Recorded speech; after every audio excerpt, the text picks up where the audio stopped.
Good evening, everybody. It's Monday, April 28th, 2025 at 6:03 PM. With the quorum present, I'll call to order the Freetown Board of Selectmen meeting. Today, we're gonna just jump right into it and go, oh, sorry, this meeting will be recorded. I knew I was forgetting something. This meeting will be recorded and will be available on the town's YouTube page. Usually I write it down up top and I forgot there you to. go. A reminder. Thank you. All right, so agenda item 1 is discussion and vote whether to open, add, and remove articles and close and finalize the annual and special town meeting warrants for 6/2/2025. So we have some changes, or should we start with the special or annual? This was the outline that Luann prepared. The first one is the annual. Okay. Where is that? I have it. I know you showed it to me. Right. So we removed some articles. I'll just go over that. Do you have this? Yeah, special. I don't know if I have that. That's in the packet. Okay, I got it right here. But there's one additional thing on there, the We could one add that you the just added, that yours has that. Okay, I got it. Okay. So it starts off with the annual. Yep, and then it starts off with the articles that we removed. So we removed the capital request to fund the repairs for the fire hydrants because they had money from the last article. So they are all set for right now. Okay. We removed the article for maintenance of veterans' graves, and since he asks for the same amount every year, I put it in his budget, it's $500, rather than do a special warrant article for that. The recall provision for the school district, as I had mentioned in the past, I felt like we were rushed and didn't have time to really get that one complete. Lakeville had questions and remarks, and there was details that needed to be addressed, and so I removed that. Okay. The personnel bylaw updates, that is still being worked on, and it also should go to the bylaw committee, so we removed that for more work. The layout for the road for Sonnet Four Corners, as you know, that road has never been laid out or accepted by the town. We are working with council and engineers, and we need to get the actual, deed reading to do that, so that won't be ready in time for town meeting. That'll be on fall. And funding the stabilization fund, originally I had funding the, school stabilization fund. I actually added funding the stabilization fund, the capital stabilization fund, and I removed the school stabilization fund. Okay. And that's just gonna be whatever money's not spent at the special. I'm not sure, I don't know if I put that on the annual. Other than that, the ATM, we added the police cruiser lease purchase program, which is on every town meeting warrant, but I must have missed it the first go around, so that's just the same that we always have to keep. We purchase new, lease new police vehicles every year. Yep. The cable fund appropriation, that just allows us to take the PEG access money that we get from Comcast and utilize it to pay for the things that we need to, such as John recording and things like that. It's just a procedural thing to move the money. And we just added today funding for the union contract for the Freetown Police Association in hopes that we get to an agreement prior to town meeting. So we may pass over it at town meeting, but it's there in case we need it. So that's what was added to the annual. And then for the special town meeting, again, I took the funding for the school stabilization off and I put in the regular stabilization. And I think those are the only changes to the special. I did increase the amount of the money for, I think, parks, I believe, to 125. And because if we have a couple of feasibility studies and have to put electricity in, that money's gonna go quickly. And I increased the repairs and maintenance, I think, at the elementary school is at 175 now. Same thing, there's a lot of work that needs to be done there. Other than that, I think that's all that we changed. We increased the funding for the engineering of the salt shed. We talked to an engineer, they said $50,000 was not gonna be enough, so we put it in at $100,000. Okay. All right. Any questions or concerns? We added another warrant article from a citizen petition for North Main Street. Is that new? I don't know that that was I new. didn't think I saw Article 19. All of those were I on didn't there see the that from first last go-around. time. It definitely had to be on there. Was it before. already on there? Yeah, Did I because they would have not? been due by like the third, or fourth. Yeah, we had 3 last time, 4 this time. Maybe because it was cut off. We don't have much to say about those, do we? Yeah. Just wondering where 27 North Main Street is. We just had a placeholder for the pilot agreement, so now you see the full article on that's that probably one. But we had the placeholder, this is just a full article, at the request of the Board of Assessors. They're not sure they're gonna be ready yet, but if they are, they'll have that. And I just increased the amount for purchasing the land by $10,000, so that we have money to pay for, recording fees and those kinds of things.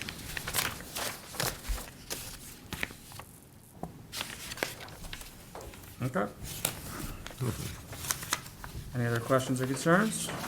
No, I think it actually helps smooth some of the stuff out, right? So I think it's all good, shaving some of this stuff off there. It's definitely a living, breathing document for us for a good, well, I'd say Luann, probably 2 months, for me, the last few weeks, but it's definitely a work in progress until we get it to the point where it gets published, and then we can step back, but it evolves, and same process every time, though. I think we start somewhere and we end up somewhere different, but Do you want 4 different motions here? you can approve them as submitted to you. Yeah, should we just do that? Is that easier? Yeah, yeah, I mean, yeah, I don't know that we need to do With, it. with the noted changes. Yep. All right, so with that, I'll entertain a motion to approve the changes presented in the packet for the annual and special town meeting warrant for 6/2/2025. Motion made? Second. All in favor? Aye. I think I might need a motion for you to actually open, Oh, Oh, yeah, okay. Right, yeah, add, you're right. remove, and then, you know what I mean, close, add, the warrant articles as presented, just because. Okay, so, yep, so first, so scratch that one. So I'll entertain a motion to open the annual special town meeting warrant for 6/2/2025. motion made? Second. All in favor? Aye. Aye. All right, and then I'll entertain a motion to add, so then, do you think I need, You're gonna motion to add articles as presented, remove articles as presented, and close the warrant. so that can be one motion? I think so. All right, Yeah. so I'll entertain a motion to add articles as presented, remove articles as presented, and close the annual special town meeting, annual town meeting and special town meeting warrants for 6/2/2025. Motion made? Second. All in favor? Aye. Aye. All right, that was, stumbled through it, but it was efficient. And, okay, agenda item 2, discussion and vote whether to send a letter of support for the Freetown Waterline Extension Community Project Funding Proposal from Congressman Auchincloss. So I got I applied for community project funding, federal funding from, Auchincloss for the engineering for the extension of the water line up towards the Howland Road area. They are asking for me to finalize the documents on that, which is what I was doing before I came here. And so in that, they request a letter of support. which I- Yep, I think any questions or concerns in this? No, I think Is it it's the one I a no-brainer. No, I Yeah. talked to Luann, I walked in with it. needed. I know where it is. I did. Well, we want to support, I think we want to shoot a letter of support for this, because I think it's important. Absolutely. Yeah, these are, in this federal fundings, it won't be impacted by MBTA. And it's just to get the ball rolling with the engineering, which came in at around $1 million. It requires a 20% match, so if it does in fact make to the finish line, we will be requesting that 20% match, but that should come out of water and sewer reserve funds. So it shouldn't impact the taxpayers, so we'll know more as that project moves on. Okay, good to know. 20%'s a heck of a lot better than 100%. Yeah. Yeah. All right, so with that, I'll entertain a motion to send a letter of support for the Freetown Waterline Extension Community Project funding proposal from Congress Aquas. A motion made? Second. All in favor? Aye. All right, agenda item 3, discussion and vote to use the town seal for the selectman visit to the school and selectmen for night items. I have no problem with this. Anyone have a We're problem? looking to do something like a water bottle or something like that for the selectmen for a night. I think that's a great idea. Kids that are up here, and we did just get some pencils that just said Town of Freetown. They don't have the logo on them for the school visit. Okay, It's awesome. yeah, Yeah. sounds great. All right, so with that, I'll entertain a motion to approve the use of the town seal for a selectman visit to school and selectmen for night items.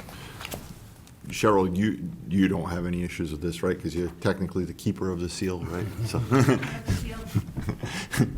Motion made. Second. All in favor? Aye. Aye. Aye. Great. Agenda item 4, discussion and vote whether to issue a proclamation recognizing the 56th Annual Professional Municipal Clerks Week from 5/4/2025 through 5/10/2025. And Cheryl has put together a very nice proclamation here. It's the standard proclamation. So every year, the IIMC, the International Institute of Municipal Clerks, which is the governing body and who issues out all the certifications, has a week that they recognize municipal clerks. So this is just a yearly proclamation, but in addition to this year, and actually, last year was a busy year for us in the office. So trying to do some community outreach, so I planned coffee with the clerk or just brew it events. So on Monday, I'll be at the Council on Aging. Tuesday, I'll be at the James White Library, and then Wednesday, Thursday, and Friday, I have an hour set aside each day for folks and residents to come on in and get a chance to know the office, ask any questions, or kind of meet and greet and see what it is that we do. That's awesome. Good stuff. Great. Thank you. All right, so I guess first I'll create a motion to issue the proclamation and then I'll read it. Does that make sense? Okay, so I'll entertain a motion to issue a proclamation recognizing the 56th Annual Professional Municipal Clerks Week, 5/4/2025 through 5/10/2025. Motion made? Second. All in favor? Aye. And I'll read the proclamation. So this is the 56th Annual Professional Municipal Clerks Week. Date stated. Whereas the Office of Professional Municipal Clerks, a time-honored and vital part of local government, exists throughout the world, and whereas the Office of Professional Municipal Clerks is the oldest among public servants, and whereas the Office of Professional Municipal Clerks provides the professional link between the citizens, the local governing bodies, arid agencies of government, and other levels, and whereas the professional municipal clerks have pledged to be ever mindful of their neutrality and impartiality regarding equal service to all, whereas the professional municipal clerks serve as the information center on functions of local government and community, whereas the professional municipal clerks continually strive to improve the administration of the affairs of the office of the professional municipal clerk through participation in education programs, seminars, workshops, and annual meetings of their state, provincial, country, and international professional organizations, whereas it is most appropriate that we recognize the accomplishments of the Office of Professional Municipal Clerks. Now, therefore, we, the Board of Selectmen of the Town of Freetown,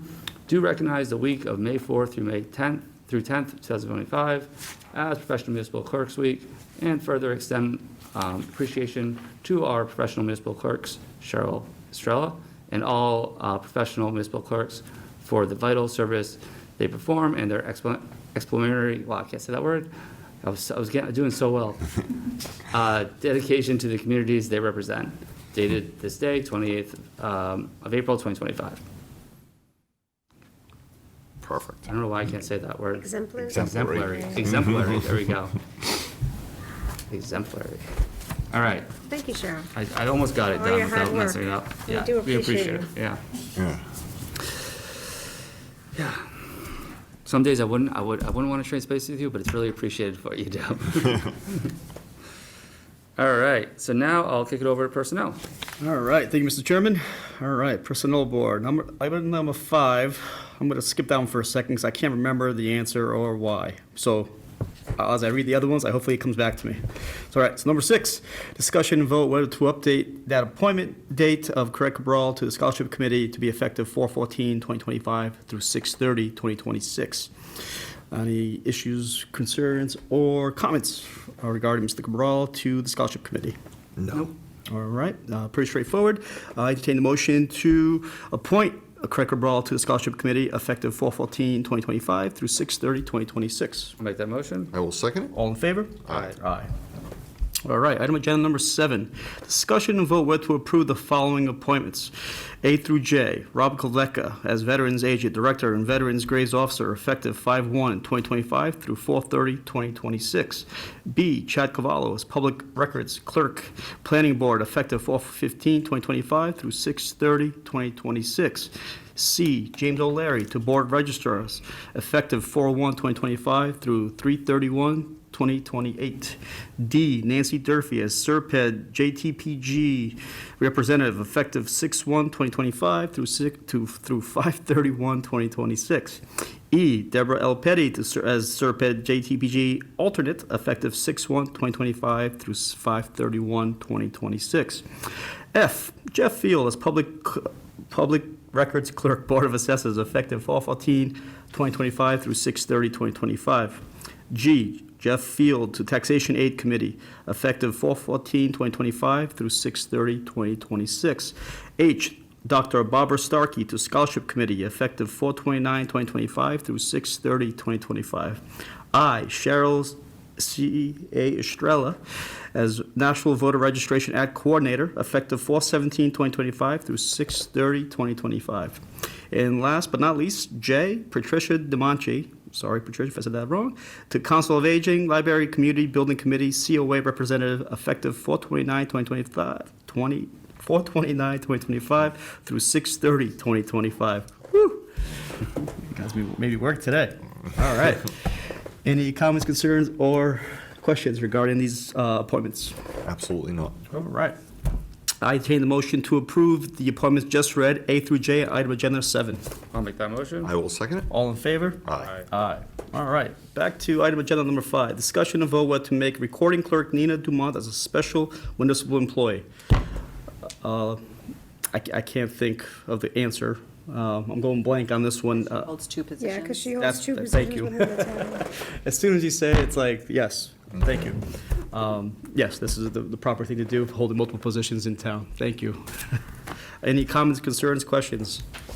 No, no. All right. I There's a think, comment from the, yep, sure. The chair, I'm not sure if you want to make a correction or have a discussion, but you cannot appoint an individual as a special municipal employee. It has to be the title. So if it's going to be recording clerk, it has to be all recording clerks. It can't be just on an individual basis.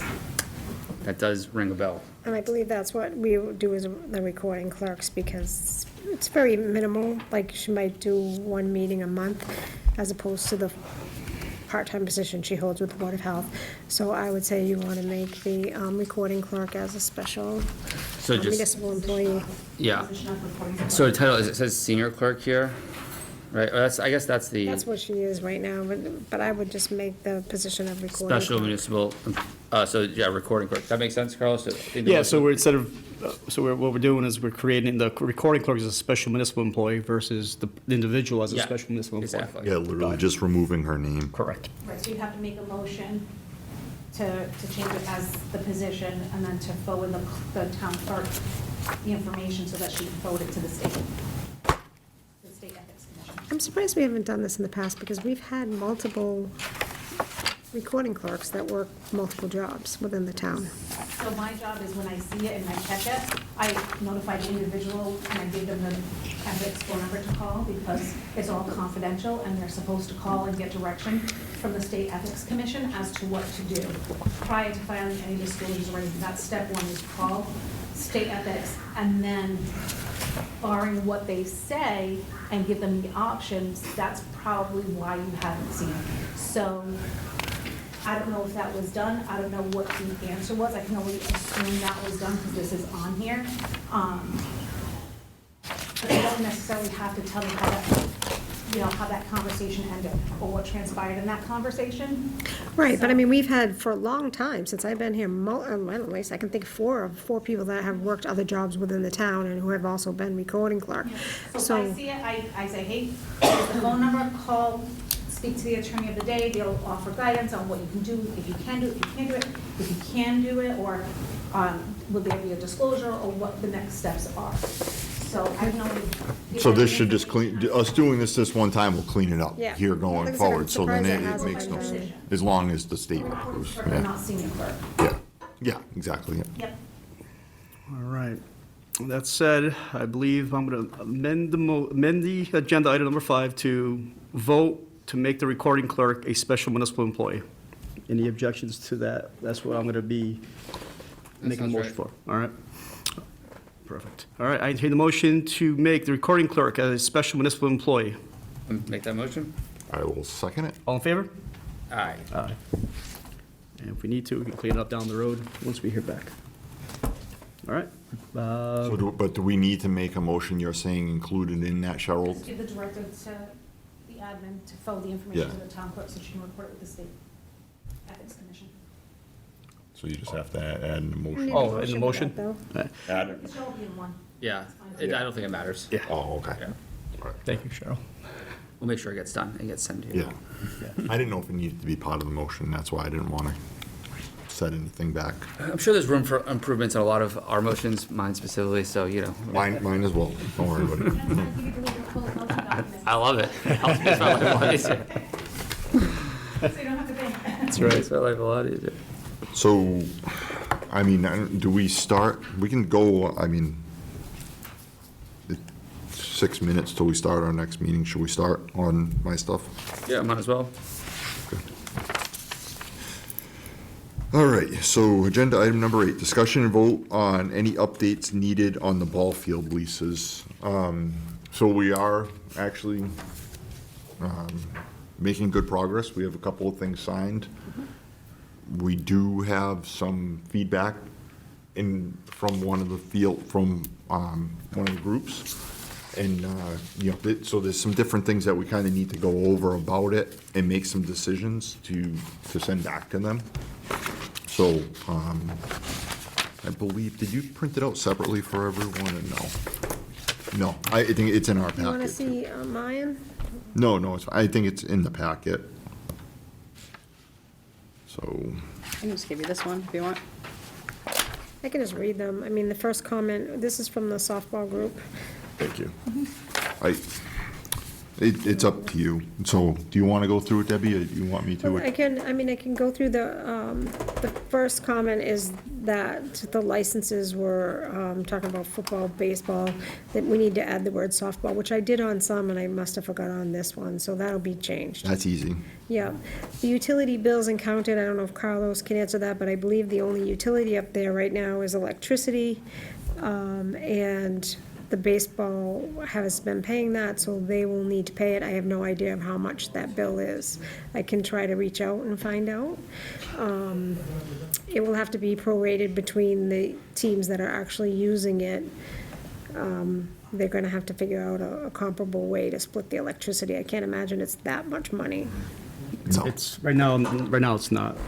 I want to say it averages $13, $14 a month on the off-season, and during the season, it gets minimal use at nighttime with only the spotlight on to keep people away from the building. So it's not a big lift. Okay. And Carlos knows, but Trevor, just so you know, at this point, they're the only ones who will be actively using the site as of, right? So we don't have, I mean, what we're talking about and some of their questions, things will change over time, but right Yes, now. the baseball league has agreed to relinquish the 3 fields with the caveat that they'll have the opportunity to use them if they're not being used by softball for practice. Gotcha. So it'll be the 3 softball fields for the softball, and then the soccer field in the back right, which hasn't been created yet, but I'm assuming that they'll be able to, they're gonna work on that. Yeah, they already brought nets over and different equipment and everything else, so looks like they've been using it pretty good. Good. There's a request for a sublease, but that's really a hard no. That we've broken up the lease into, 4 different license agreements, and they really can't be subleased beyond that, right? Because we need to make sure we've got liability and who's doing what. So that's a no, I would think. I mean, that's what I would suggest, I'd recommend to the board. Yeah, ultimately, this is how it all started, But right? that was my conversation in and around with this with Debbie is that, this all started because of a sublease to football and then and that's really not part of the lease, so they're through a separate lease. So us giving a separate sublease to them is bringing us right back to where we kind of started with something else. So I understand what they're asking, but unfortunately, we just can't do that. Then they're concerned about the sharing of the concession stand and the storage space, and I understand the concern. We just don't know how to make it any more fair than, I can tighten the language up, but their bathrooms are there. Everybody needs to have access to the bathrooms, everybody has to have some access to the storage, and maybe they can work out the concession stand, so I might just try to tweak the language to make it tighter. What's this for? For the actual building. Which right? So at KRR, that building. And so, one of my thoughts is, they're worried about safety of their equipment and other people using their equipment, and I get it, right? You bring in stuff that's expensive, you don't want other people to use it or to mistreat it. So, is there a way to anchor poles into the ground on the inside to secure the equipment into place? Is there a way to break apart the inside of the building? Do we give them the ability to put up a separate shed to put just their equipment in? I think that's something we'll probably have to hash out with them So separately. there is one shed on the property on the right side, and there's also a cage within the back building that is lockable. Yeah. So if they added, and then there's also a storage area where the old golf car used to be. So there is an ability to create a second cage with minimal costs, just by adding a little fence like they have now. So it is doable, there's plenty of space in the back to be able to have multiple. I know soccer has a Connex container over in Lakeville, which is always full, and then, so it's the same thing with softball, but there's plenty of room back there. Yeah, maybe bring in a storage connex. I think I'm gonna add some language if the board is inclined, that if there's any repairs, that they pro rata share in that expense. Like, he's saying that they had to fix the water lines. So should I add language about repairs to the infrastructure? Well, over the years, we have, as baseball, we have fixed water lines, we have fixed electrical, we have painted the building. That's why there's a lease. We give them for $1 a year, so that the town doesn't incur the cost of repairing Right. wear and tear. So. But it's a little bit different Yeah. because you have two different people using it. So I think that Deb's point is to do it. The only problem being is right now is it's not fair to say, hey, soccer, they fixed a water line, you got to pay for it when they're not using the facility. So So upon acting. us upon, yeah, because, yeah. I think that's a Which fair they have ask. to do something, because there's a clause that says if they don't use it, they lose it. So I put in there that as long as they're actively trying to improve it, they don't have to be actually playing on the fields, but they have to be doing something with them. Yeah. That makes sense. And I will put some pro-rata language in that for repairs, so. And I'll look into adding a second cage, or maybe I'll respond to this email with something like that, if there's a way to add a second cage so that each can have one, whatever, for storage. Yeah, the way it's set up now, it'd be as simple as just adding a door and some fencing. It's probably 6 foot wide to where it sits back near the bathrooms. It'd be pretty simple to just connect it to the wall and close it up like the other one. Once you're in there, you'll see it. It's, I forgot about that. That's a good call out. so. All right, and then the last comment is, they're just gonna repair the fence and the dugouts, and I don't know if he's asking to be able to start working, he can start working on the projects, but I don't know what he wants the language modified to account for that. I don't know Fences. I'll ask him what he's looking for language changes. So other than wear and tear on the fences, right, it's a fence. It's been out there for some of it 20, 30 years, right, if not longer, is some of the trees that had been growing through the fences that have stretched the fences out. So is it those fences, or is it the infield, outfield fences? I don't know, the That'd be comment interesting. is just, Does the replacement, repair of existing fencing and dugouts require permits or approval through the town?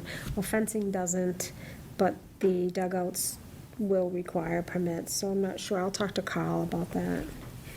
All right, question on that. So dugouts, does that include infield, outfield as well? Moving dirt, the mounds of dirt, or are we going by a dollar value?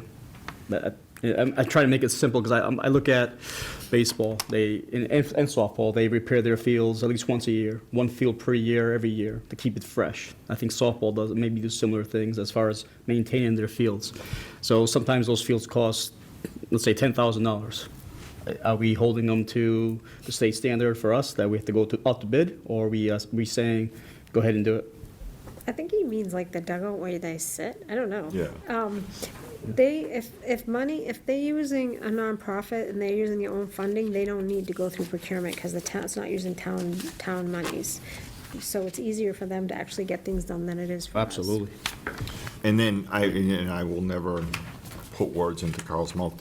My only comment to Deb is I know that, like, for a homeowner to have to pull a permit, you need, anything under 120 square feet doesn't need a permit, right? So I don't know, but I think this is really a question in and around Carl. to Yeah, I'll ask have him him. call Carl. And I'm sure Carl will work with them to get it done. Well, it's one of Yeah. those things that makes like, I hate to say our town or their town, like, we share a lot of the fields, the Free Lake community, right? Between Ted Williams Camp, and Little Fenway, and forgot which one the softball team uses, my God. Yes, thank you. Sorry, Mark, softball community. And I know Lakeville has the Parks Commission that they pay per head, per person playing, so they're very limited in what they can do over in Lakeville, right? Us having the lease program that we have now, they pay their $1 a year, and they can update as they need to, as they feel fit, which is a much easier model. More efficient. Oh, right? absolutely. I could always wish that the other town does the same thing, but we all do things differently. But it is a very efficient way to get things done and make our towns, it feels look beautiful, you know? So I mean, we're all seem to be kind of on the same page with what Debbie just went over, right? So I think that this means we just really need to go back to them with the approvals. Should I call it out for a vote to get? Because I mean, I don't know. You can, or I can go back, work with them, tweak the language and bring it Yeah, I back think, I mean, I just don't back know to you that there's guys really for you need to be a look at, vote 'cause you're on it. gonna 'Cause I have mean, to yeah. sign So- that Yeah. agreement. Yeah. Okay. But, I mean, we're not gonna sublease, right? I mean, nobody on the board wants to sublease these. So, but should we vote on like the approval with the, approving the just so we don't have to bring it back up on another meeting, like? You can approve it subject to me tightening the language for pro Yeah. rata, share for repairs. And you're gonna see it anyways, because you're gonna have to sign it. Yeah. All right, your call, Jared. Yeah, so it's actually, agenda item number 9 is discussion and vote whether to approve the licenses, wow, for ball fields between the town of Freetown and A, Apponequet Junior Football, B, Freetown Lakeville Athletic Association, C, Free Lake Youth Softball Association, and D, Freetown Lakeville Soccer Club, Inc. So what I'll say then is I will entertain a motion to approve the 4 licenses read with the caveat of softball agreeing to the tightened up language that we just discussed. All right, I'll make that motion. Second? All those in favor? Aye. Aye. So that really takes care of 8 and 9. All right. Excellent. And I know this is one that's years in the making, so congrats on getting it done. Yeah. It seemed, I know Debbie is gonna be happier than me to have it off of her desk because it's been up on her board for us to get done for forever, and it hasn't been easy, so. All right. All right, so next we have the combined meeting with the Board of Selectmen and the Finance Committee to go over the omnibus budget. So folks want to come up, and who else is here? Finance Committee? Come on down and join the fun.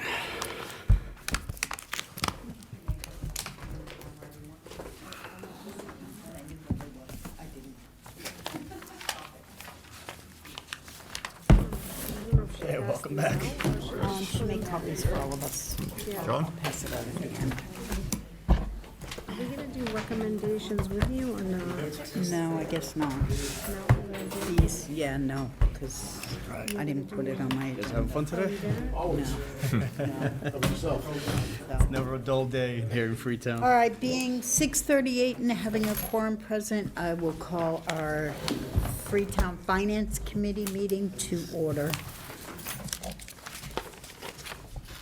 We are ready to move. Do you have any business you gotta take care of? Nope. All right, so first on the hot seat, Community Program Director, Kylie, That's it. come on up. Can you guys turn your, Yeah. If you want to Speakers join, on? it's up to you. Just bring another chair around, just so, She look at that, she's already over there. Carlos, are there microphones on? Chris and Yep. John, John needs to turn both this on. green? Yep. They green?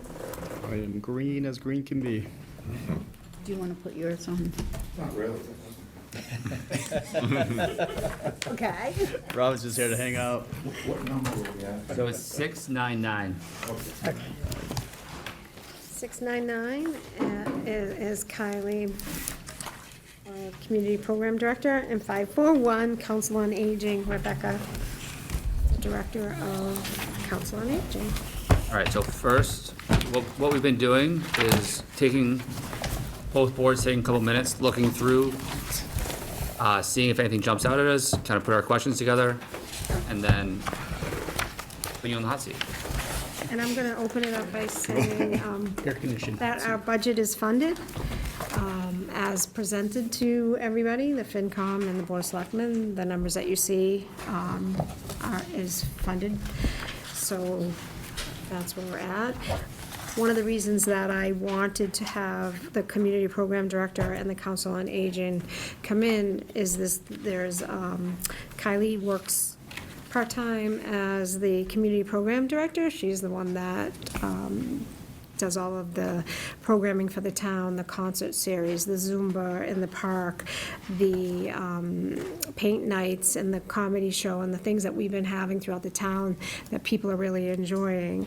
And then she has a degree in public health, and together Rebecca and her wrote a grant and got money for an outreach worker under the COA. And she's been doing that part-time with grant funding. However, that has been a success, and they want to continue that program into next year for the seniors, which are, a third of our population. So one of the issues is there's two different positions, two different pay scales. It's becoming a little messy, and they've talked about combining the position into one. So in anticipation of tonight's meeting, they did create a job description. It is my recommendation that we do not combine the position as of yet, because both positions are brand-new positions that we're still trying to come out, really figure out what exactly the town needs and how we're gonna move forward with that.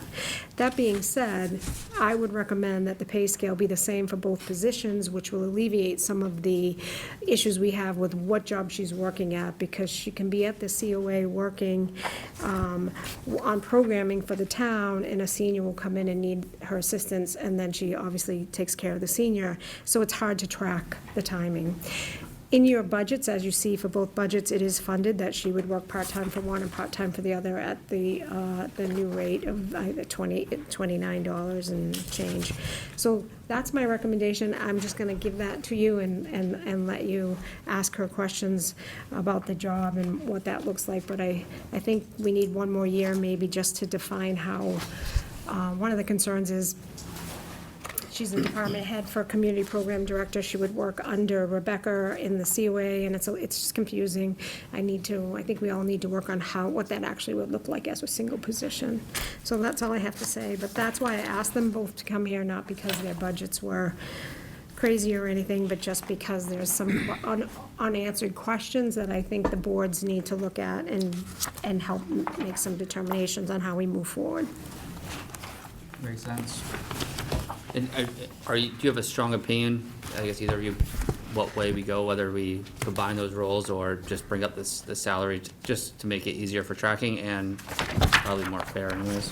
Yeah, Deb and I and Rebecca discussed, and right now we think that's kind of the best move. Okay, great. Kyle, I see you asked for an additional $2,500 for, I guess you didn't get a grant. Did you apply for the grant? Oh, yeah, so last year I got the Festivals and Projects grant, and I'm hoping to get it again this year. I've applied. I just don't want to bank on that, though. And this is for all the things that we've been doing around town as far as the concerts and the movies and events that keep all our residents entertained? Yes, exactly. Making sure. I applied specifically for the concert series, because that usually takes, like, yeah, a good chunk of my budget, like, at least 5 to 6 grand.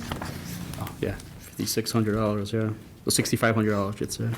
Yeah, so I can see your reservation on that. Yeah. Yeah. Same people coming back this year, or we have new people? New. Well, there's 3 that are the same, Okay. but 3 are new. They're welcome back as well. All right. I think that's it.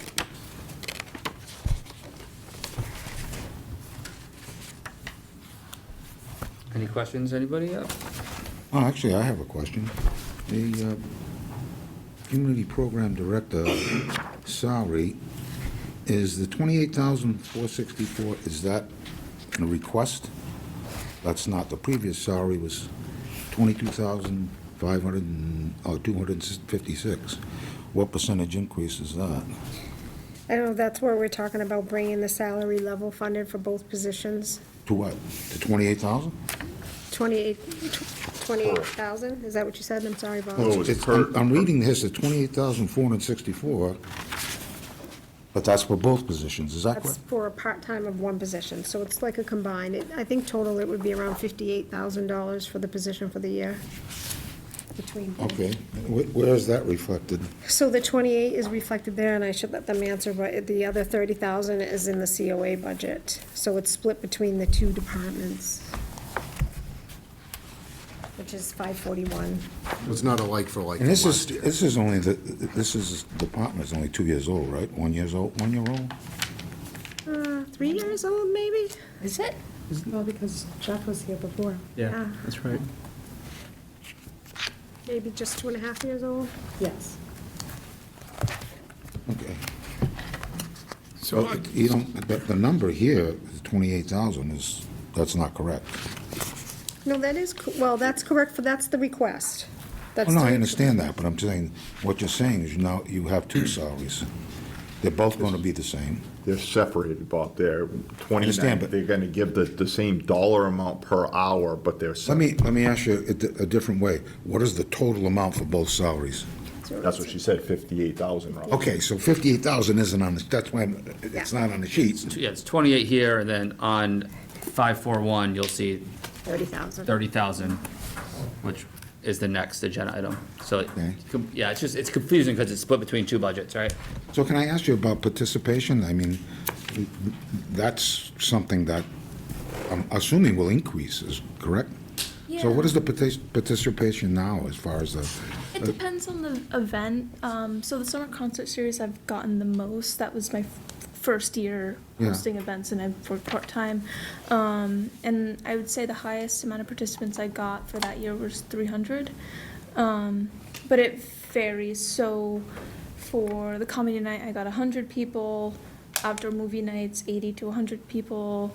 But paint and sip, 30. Zumba in the park, yoga in the park, 15 to 30 people. It really depends on the program. Okay, so we're talking a very small percentage of the population. But is it getting bigger? I mean, that's the other, Time will tell. That was just my first year. I started in February, and programs didn't really kick up until the summer. So I only have that baseline to Right. go off of. yeah. She's going off of 0.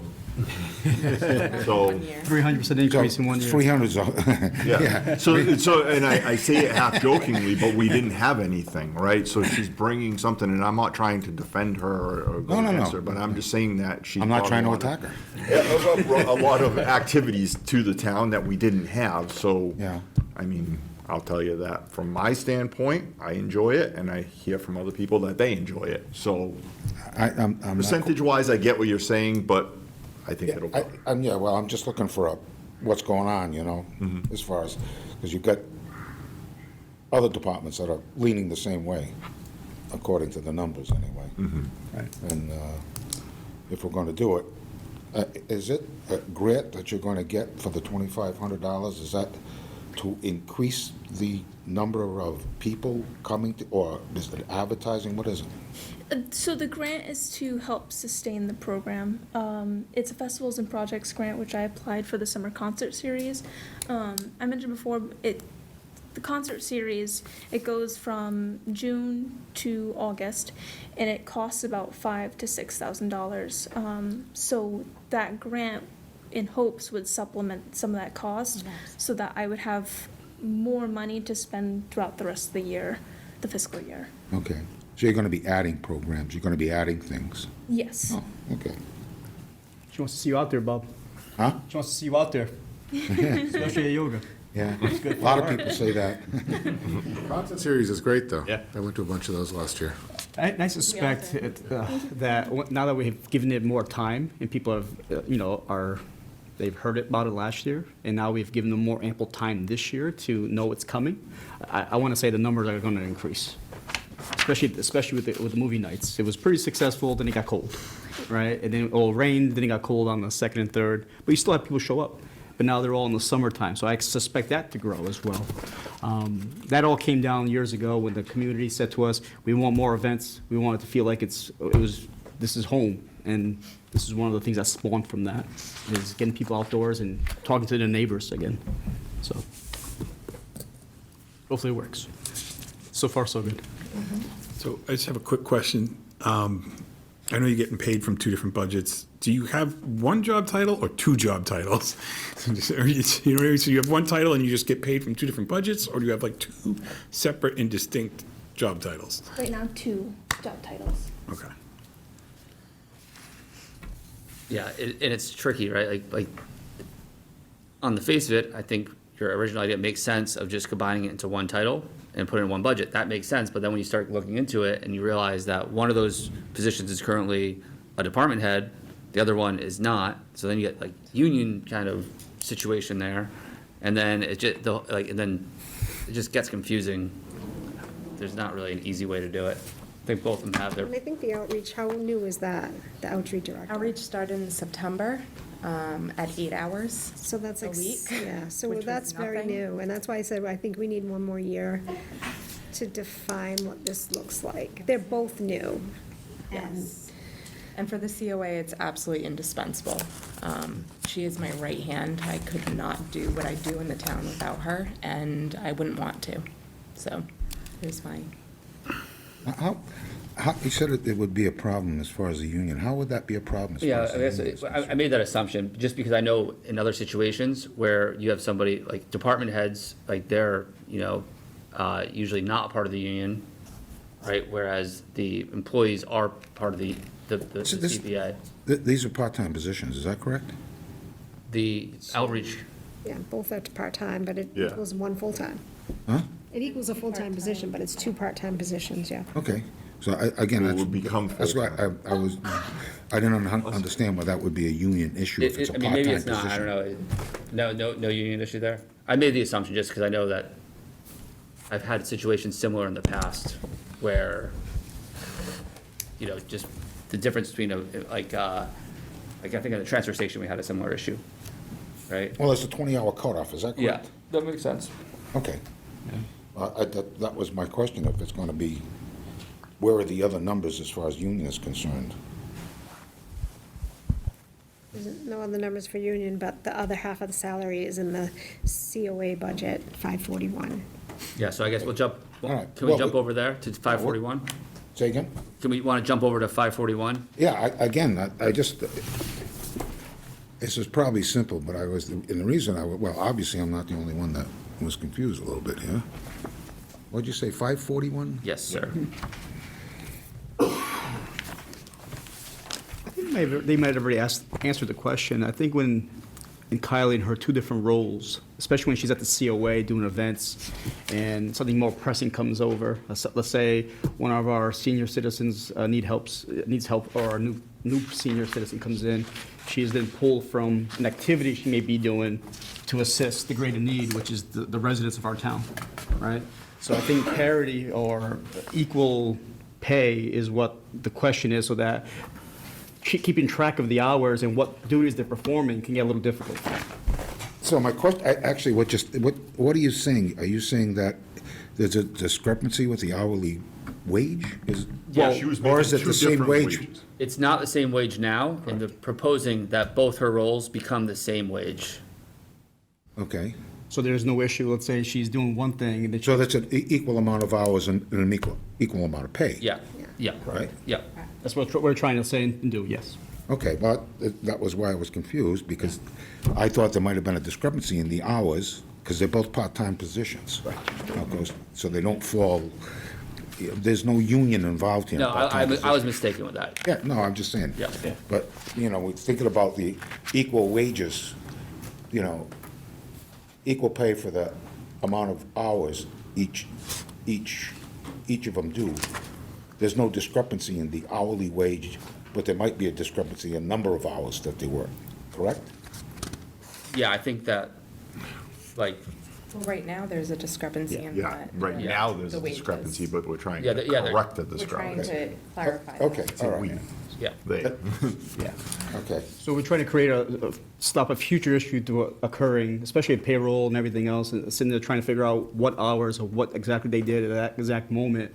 If everything's level or the same, it doesn't matter. She's fully employed, where she's doing her job, and she's just picking and choosing, well, not picking and choosing, sometimes she can't pick and choose, as the priority comes in, which is the resident versus the event, we want to make sure she's paid equally, and then not sitting there trying to adjust time cards on the fly. No, I understand it. It just didn't make any sense to me as far as the discrepancies between the two and being part-time.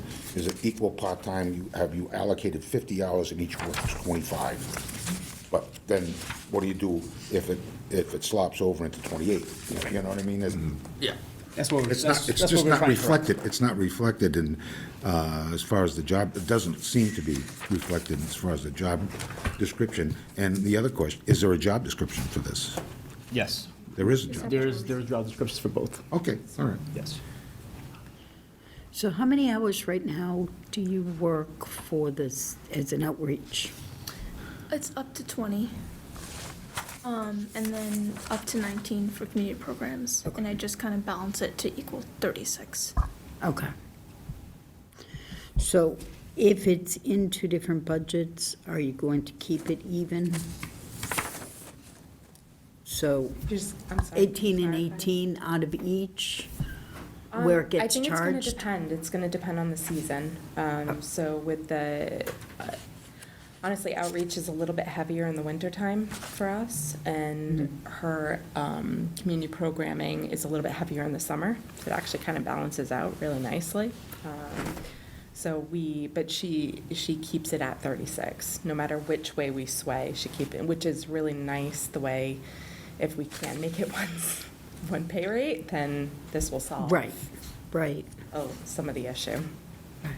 Okay. We could always add Halloween and Thanksgiving decoration contests. Just throwing it out there.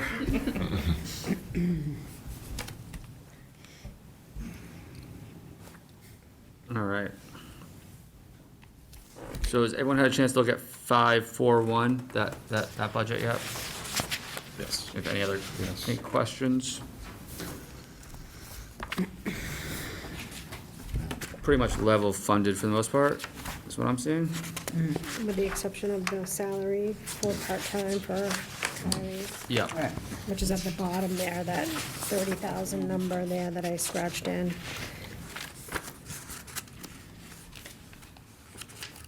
Okay. Percentage increase is the director looking for here.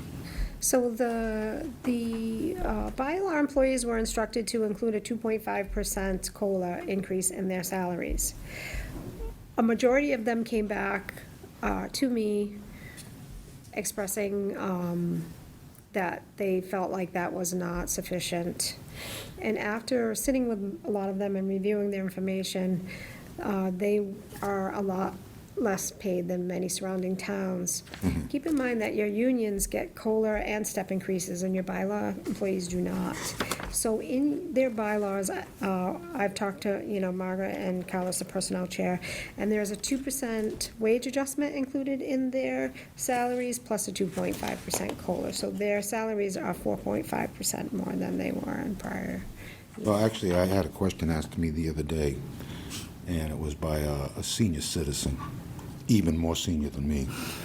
And it was a woman, and I happen to know her, and she asked me, she says, if somebody's going to get an increase, what more are they going to do that they're not doing now?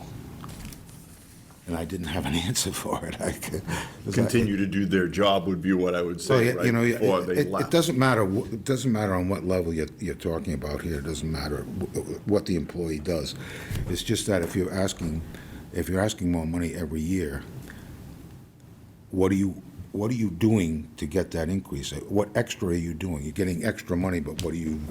So, And I understand, believe me, I'm not trying to browbeat this. Just looking for, if you were approached with that question, Yeah. what would your answer be? I mean, I have a two-part answer. First would be, inflation. So cost of living, things cost more, therefore people need, Right. Yeah. Yeah. And then second would be that we're not working in a factory here where you're taking one thing and moving to somewhere else.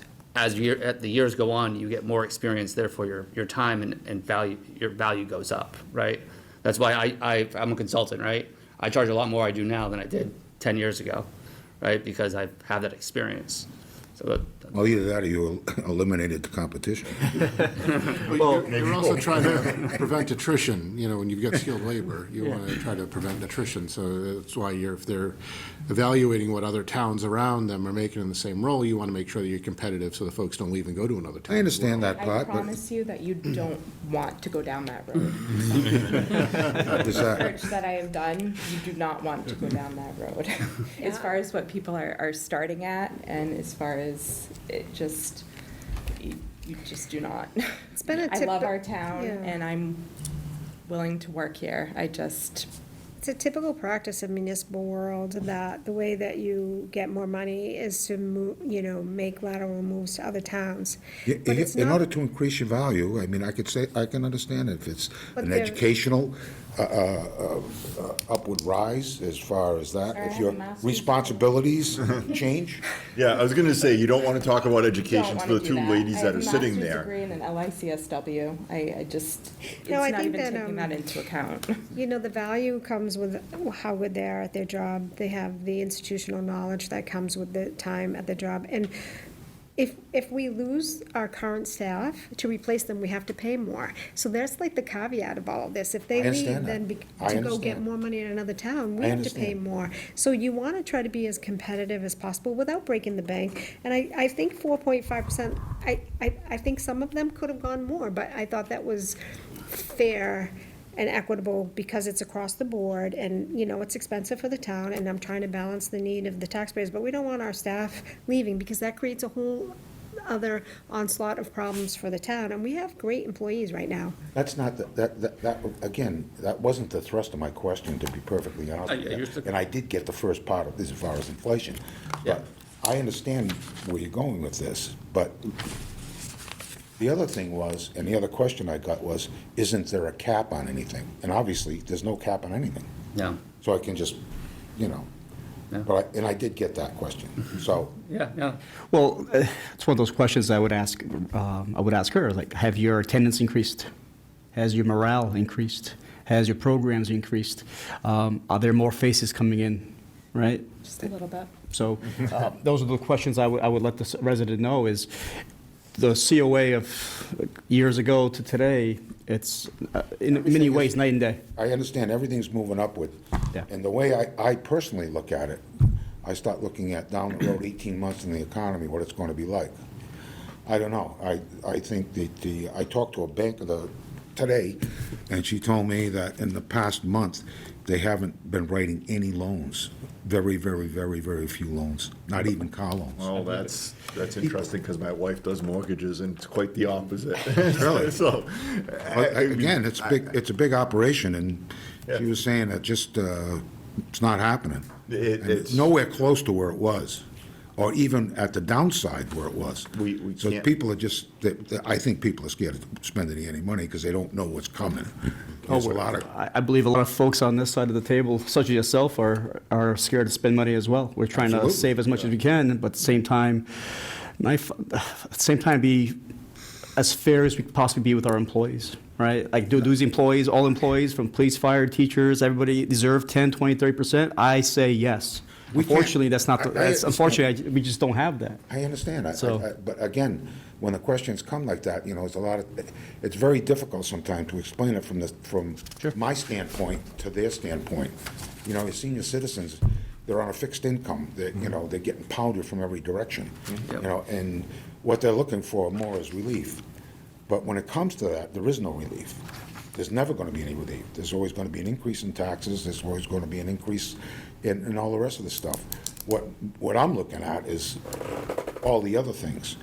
You see what petroleum is right now, but the prediction in the crude market is scary to look at.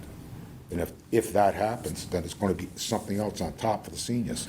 I just had deja vu, because it was last year, I believe, that we sat here and you wanted to increase the fuel budget to reflect $10 or $15 a gallon. It was the year before. Year before. So, I just, that was full circle. So thankfully, that never happened, and, Well, thankfully, the money doesn't evaporate. It actually goes into the general fund if you don't use it. Correct. So, it's like a little savings bank. All right. That's enough. So any specific questions, or are we good with these? Yeah. All right. Thank you. Thank you very much. Appreciate it. Thank you. All right, next up is Chuck. And 420 is highways. Chuck gets 420. All right.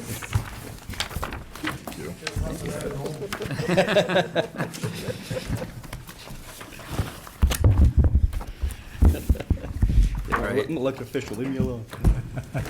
Once again, Chuck, we're gonna take a couple minutes, to look through your budgets. So it's 420, 423, and 424. Chuck, how's fuel? Excuse me? How's the fuel? Everything's fine. Everything's peachy keen.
How many training seminars just come up this year, huh, Chuck?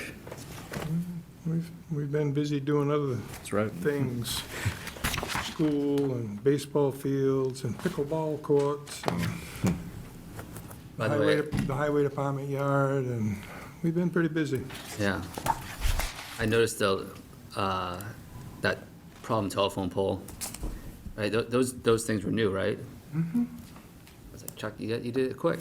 It represents about $5,000 right there. All right, yeah. Well, a Looks lot good of- though. Knock on wood. Yeah. If they hit it now, It's really their fault. Just is what it is.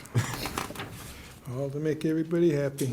Yeah, it's nice and bright. You definitely can see it from That's what we do. far, far away. And Chief, no accidents since then, correct? Fantastic. Knock on wood. All right, I guess, first question, like, the highway and other employment benefits in the CBA. First thing I had checked off. Yeah, so like, is that just, that's Right. CBA, right? Right here on, Oh, yeah. You looking at page 78? yeah, it just goes from Yeah. 750 to 9,750. Why is that 9,000 handwritten? I don't know, because I think it was there. Was it 9750 last year? Say, on the page. It's It looks like the 9 was written in after the It fact. says 9,750, Oh, we probably did and it as a requested special is article. 10,000. Remember we did the article to cover union costs Oh, once we that's negotiated? Okay, That might be Okay, thank Makes sense. stipends for their CDLs, okay. hoisting licenses and whatnot. I'm thinking that And might be we in just put it on that budget line item. I would think so. Yeah, it just wouldn't be reflected in that number. Okay. But that is contractual though. It was.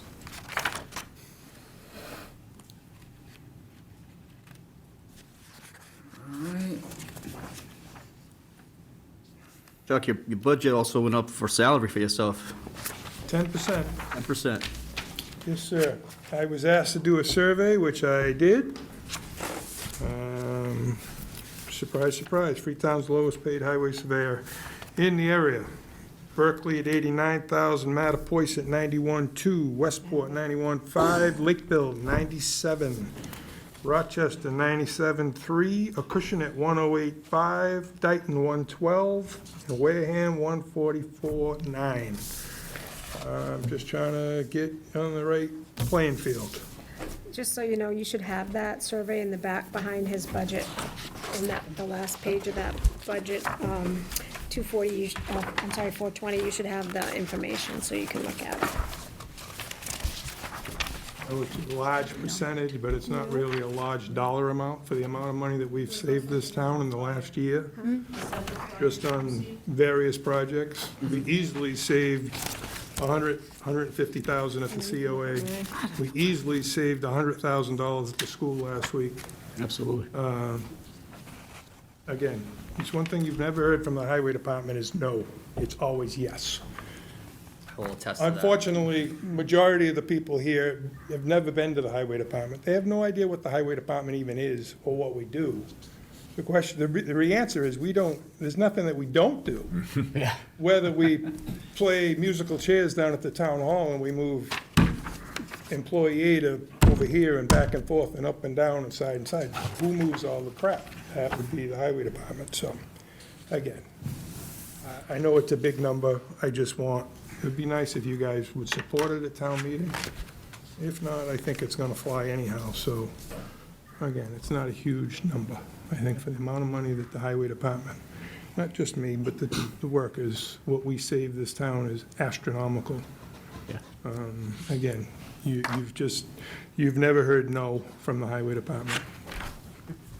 I will attest to that, Chuck. And, the highway department is always open. Some people have never been there. If you're bored and you want to see where some of the money goes, you should pull in there.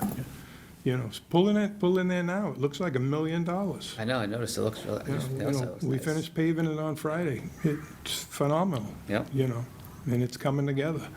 The drainage basin out front looks good, I like it. Yeah, that's going to be hydroseeded later on this week, and like I said, it looks phenomenal. I think the budget, we tried to keep it basically the same as what it was. We moved some numbers around. The biggest number we asked for, I think, was in signs and lines, which basically represents the road striping. In the past, we were able to use ARPA money and different funding sources for that, but, and it usually costs anywhere between $40,000 and $50,000 to stripe the roads, to do the town. Again, if if the town is in such a hardship, we can always cut that number. You know, I can stripe one side of the town this year, and next year I can stripe the other side, but with the amount of money that the town has in stabilization and free cash, I don't think it's worth worrying about. Well, I mean, the chief is sitting back there, but when you talk about striping of the roads, I would think that that's a safety issue that I really wouldn't want to go Listen, against. we're all getting older. To me, you know, years ago, we never painted the fog lines, the white lines on the side. I find I need those lines at night, you know. It's just, as we get older, our eyes aren't as good as they were, and, you know, we're all getting older. So, yeah, I think that's not a place you want to cut, Yeah. you know. No, we do, you know, unfortunately, we have asked other departments if there were things that come up, comedy tanks, where they be cuts. I'm glad you're thinking about it, right? Because it is a... Ultimately, you can take anything you need. Right. The question is, do you need it? You know, we're working with, 6 employees? I had more employees 25 years ago. You know, the town's in great shape financially, great shape. Yeah. The problem is, I mean, we were talking about people's salaries and pay and what do you get for your dollar? I've had an open truck driver's position for the last year. I can't fill it. You know. Yeah. You're there with me when we talk to these people. We've had many interviews over the past year. Nobody's gonna come to work for the town of Freetown for $24 an hour. Yeah. It's not gonna happen. Tough. And when you try to explain to the townspeople, what do I get? Well, you get a pretty damn terrific town, you know. Yeah. You got the best police, you got the best fire, and for my money, you got the best highway. Nobody can touch my roads in the winter. Wow, listen, That's one thing that we hear a lot. Is, that's gonna go on my you're in headstone when Freetown. they put me in the ground. I mean, we spend a lot of money on snow and ice, but nobody can touch my roads. Right. So going back to the 10%, yeah, I know it's a big number, but it's not. So kind of along those lines, Chuck, sounds like you did a comparison for salaries for yourself. Are there any concerns? You mentioned it's hard to find a truck driver at $24 an hour. Have you done any of the same comparisons to make sure that there's not any other discrepancies that we should be concerned about? There are discrepancies. I mean, the town has tried to offset it with certain stipends that my guys get. I would love to say that I would get the same stipends, but it doesn't happen, but that's fine. But it's just not enough. I just lost a 4-year employee that we pretty much brought him from nothing. We got him his CDL, we got him his hoisting license. He was a good worker, but he's a young man. He's drowning in debt. So he got a job making almost $9 more an hour, working closer to his house, and he's, you know, moving onwards and upwards. It's tough. Yeah, it's in one of those, we've discussed it, I think we've all discussed it at one point. It's one of those things, we're all fighting for the same resources. A lot of the towns are, and at the end of the day, they have to. And they're realizing back in the day, 25, 30 years ago, when I first came to work for the town, 36 years ago, you took a town job because the benefits were that. Right. Listen, I don't care, I'll make less money, but I get the best health insurance. Like, well, it's not there anymore. Yeah. You know, a lot of companies are paying 100% health.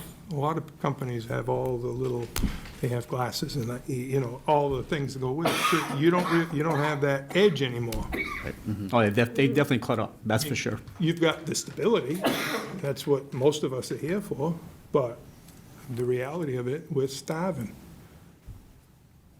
Me, my workers, I don't know how my workers live. I make more money than they do, and I don't know how they survive. Right. You know, I've sold basically everything I've ever owned just to, if it wasn't for Craig Cabral, I wouldn't have eaten in the last 6 months.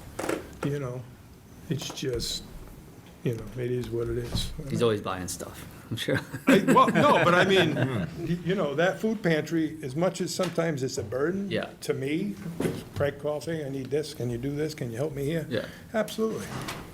But he's the one that puts food on my table now. Yeah. Yeah. And I'm kind of embarrassed to admit that. You know, as your big-time 36-year employee, department head, you're supposed to be, doing all right.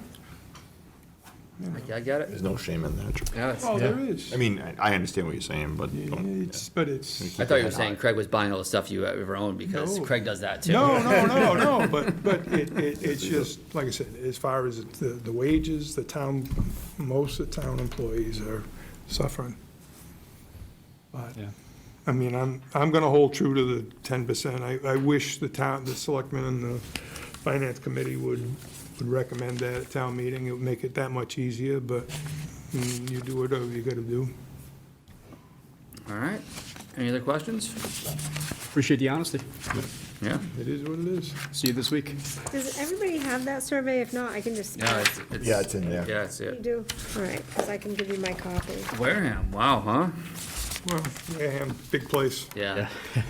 That guy takes care of the beaches, and that in itself is a huge job. I can imagine. So, yeah, more money, more headaches. Yep. Surprised with the Marion one. That was my biggest surprise. Usually it's a Well, but Marion comes, if you add in the rest of And it. Marion's a pretty small community, but he just started the end of January. Okay. This was done February, he was only at the job for 3 weeks. So, and last time I talked to him, he was up for a substantial bump, but if you remember, Marion has, I think, less than 30 miles of road. You know, it's a little, How many miles do we have?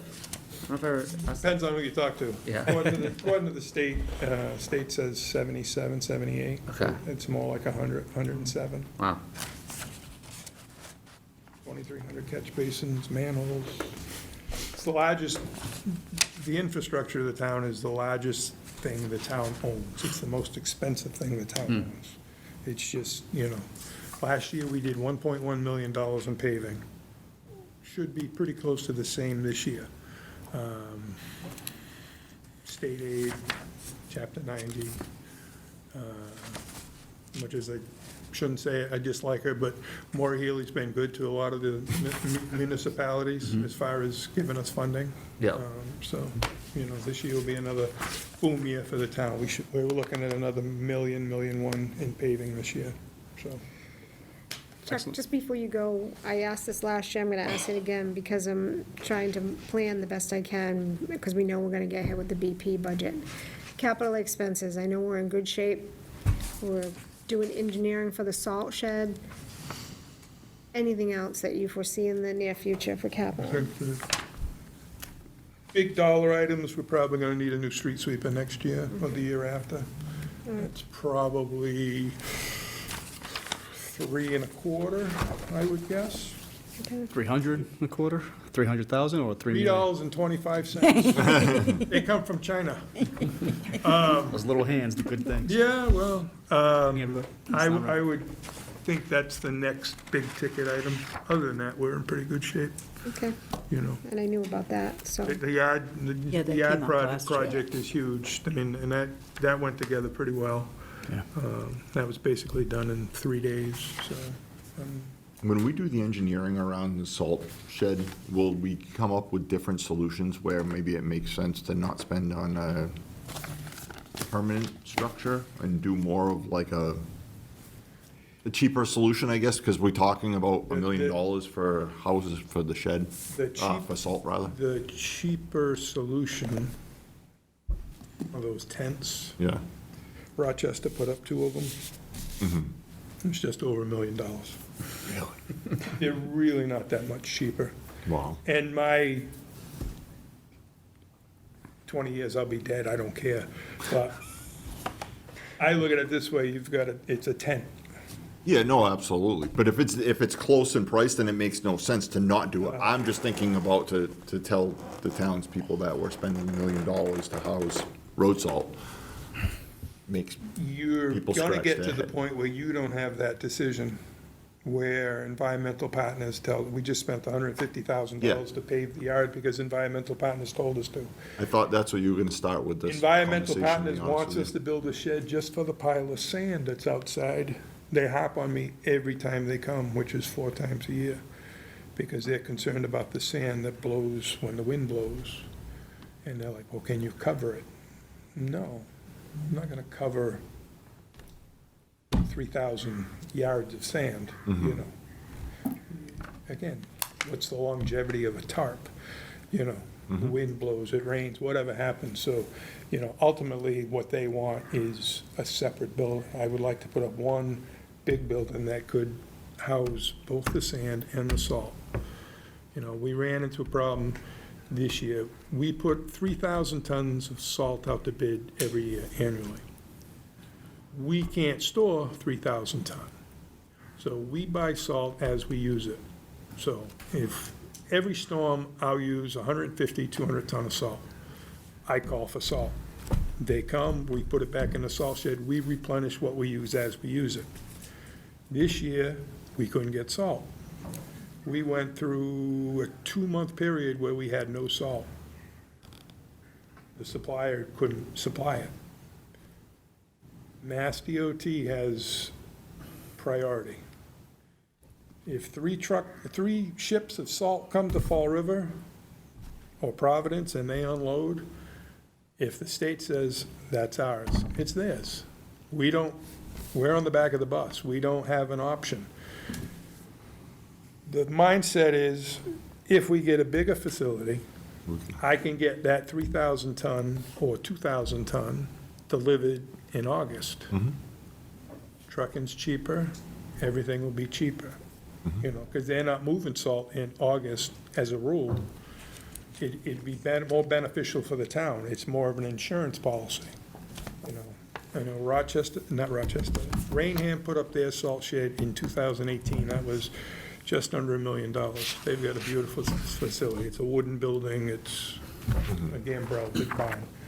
And that mindset is we can buy salt or sand in August, you know. I mean, Debbie would know, the price of sand this year is $27 a ton. In a million years, Freetown Sand and Gravel never got $27 a ton for sand. You know, sand was $5 a ton or whatever it was. So prices are going up exponentially. So you need to explain that to the senior lady that asks, well, what do I get for my money? Well, you get the same, but unfortunately, you can't buy a pickup truck for $5,000 anymore. You gotta spend $70,000 for the same truck. That's just the way it is. So, I agree. I figured you were gonna say it was something environmentally related, and, yeah, right. unfortunately, they're the driving force on everything. And when they speak, you have to listen. They're kinda like EFL, you know, so you gotta kinda do it. Fair enough. That Thank it? you, sir. All right, I think that's it. Thanks, Chuck. Thanks, Chuck. Thank you. Have a great night. You as well. All right, next is animal control. Where are they, Trevor? 292. Get this. 292. Come on down. Okay. How you doing? Hey, how are you doing? Wonderful. Okay, we'll just keep a couple minutes, look through this.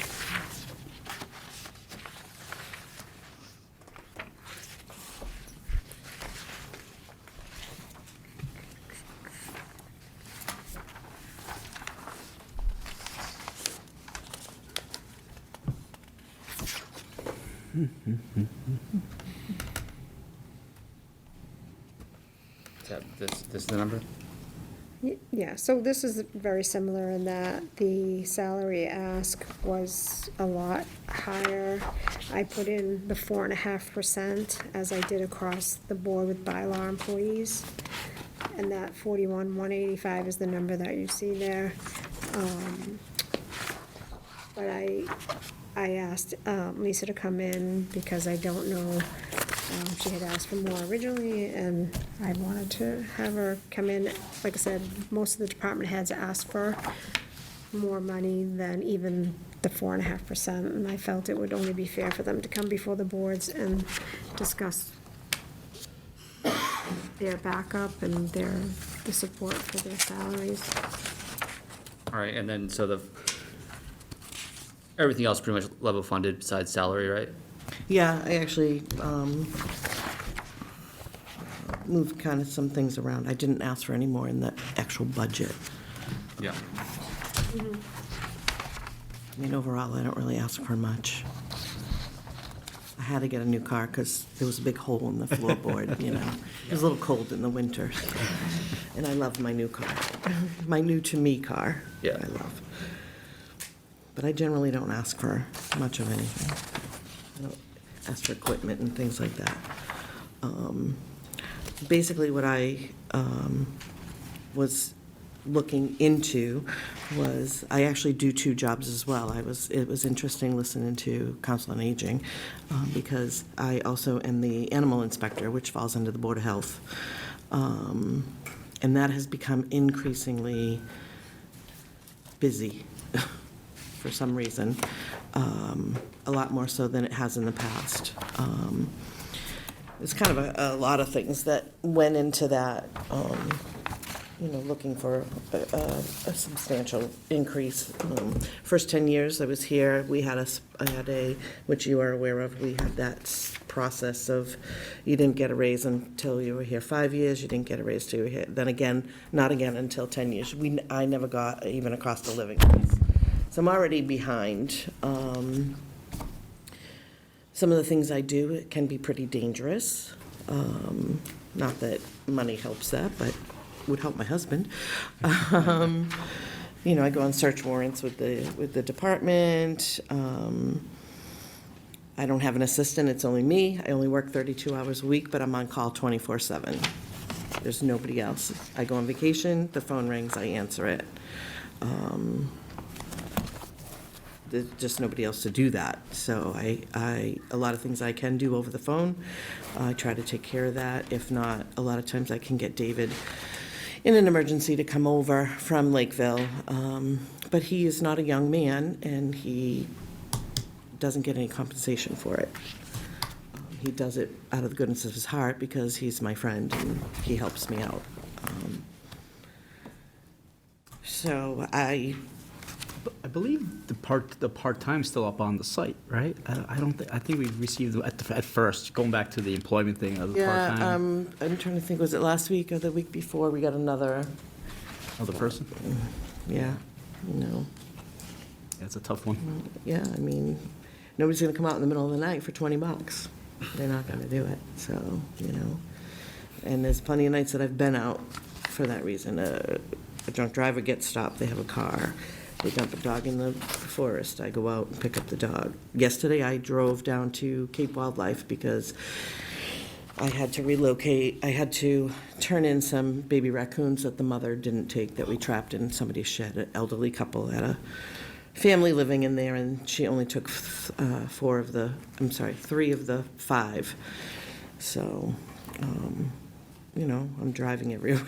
Yeah. Driving to the Cape, so. She almost came out to see me yesterday. My little old man got out of the house. I was laid up, and someone posts, hey, look at this beautiful dog. I'm like, Yep. that's my dog. Is that the, The gold, the oh, the yeah, American yeah, Lamb. So I was like, no. yeah, that happens a lot, so.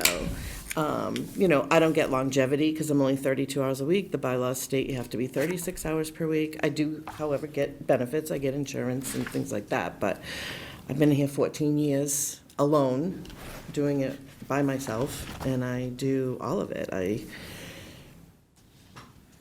Most inspectors get a stipend. A lot of the animal control officers in the state, it's a tough position because we don't all fall under the same. An animal control officer can be under the police department, they can be under the Board of Health, they can be under the Board of Selectmen. There's no regulation for that. The only regulation they have is that you have to go to the academy, which I did. So, you know, when you combine the two jobs, I'm actually doing the animal control position, which is supposed to be domestic animals only. It is never. And the Board of Health animal inspector position, which is all of our livestock, which we have a lot of in Freetown. So most of the towns, when I looked around,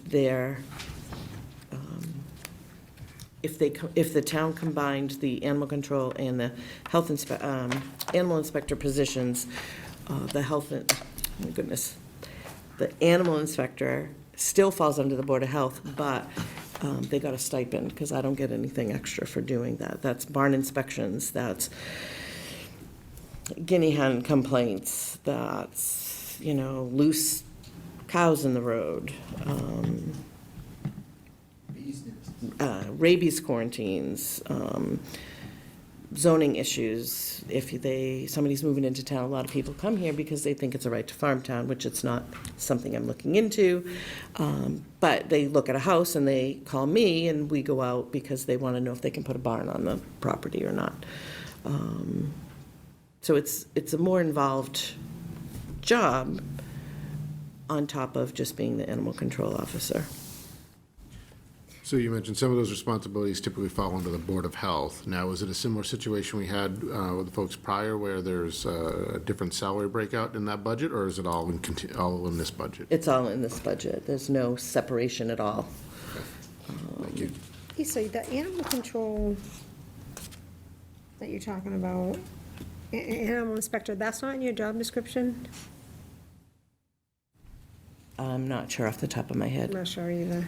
I'm not sure.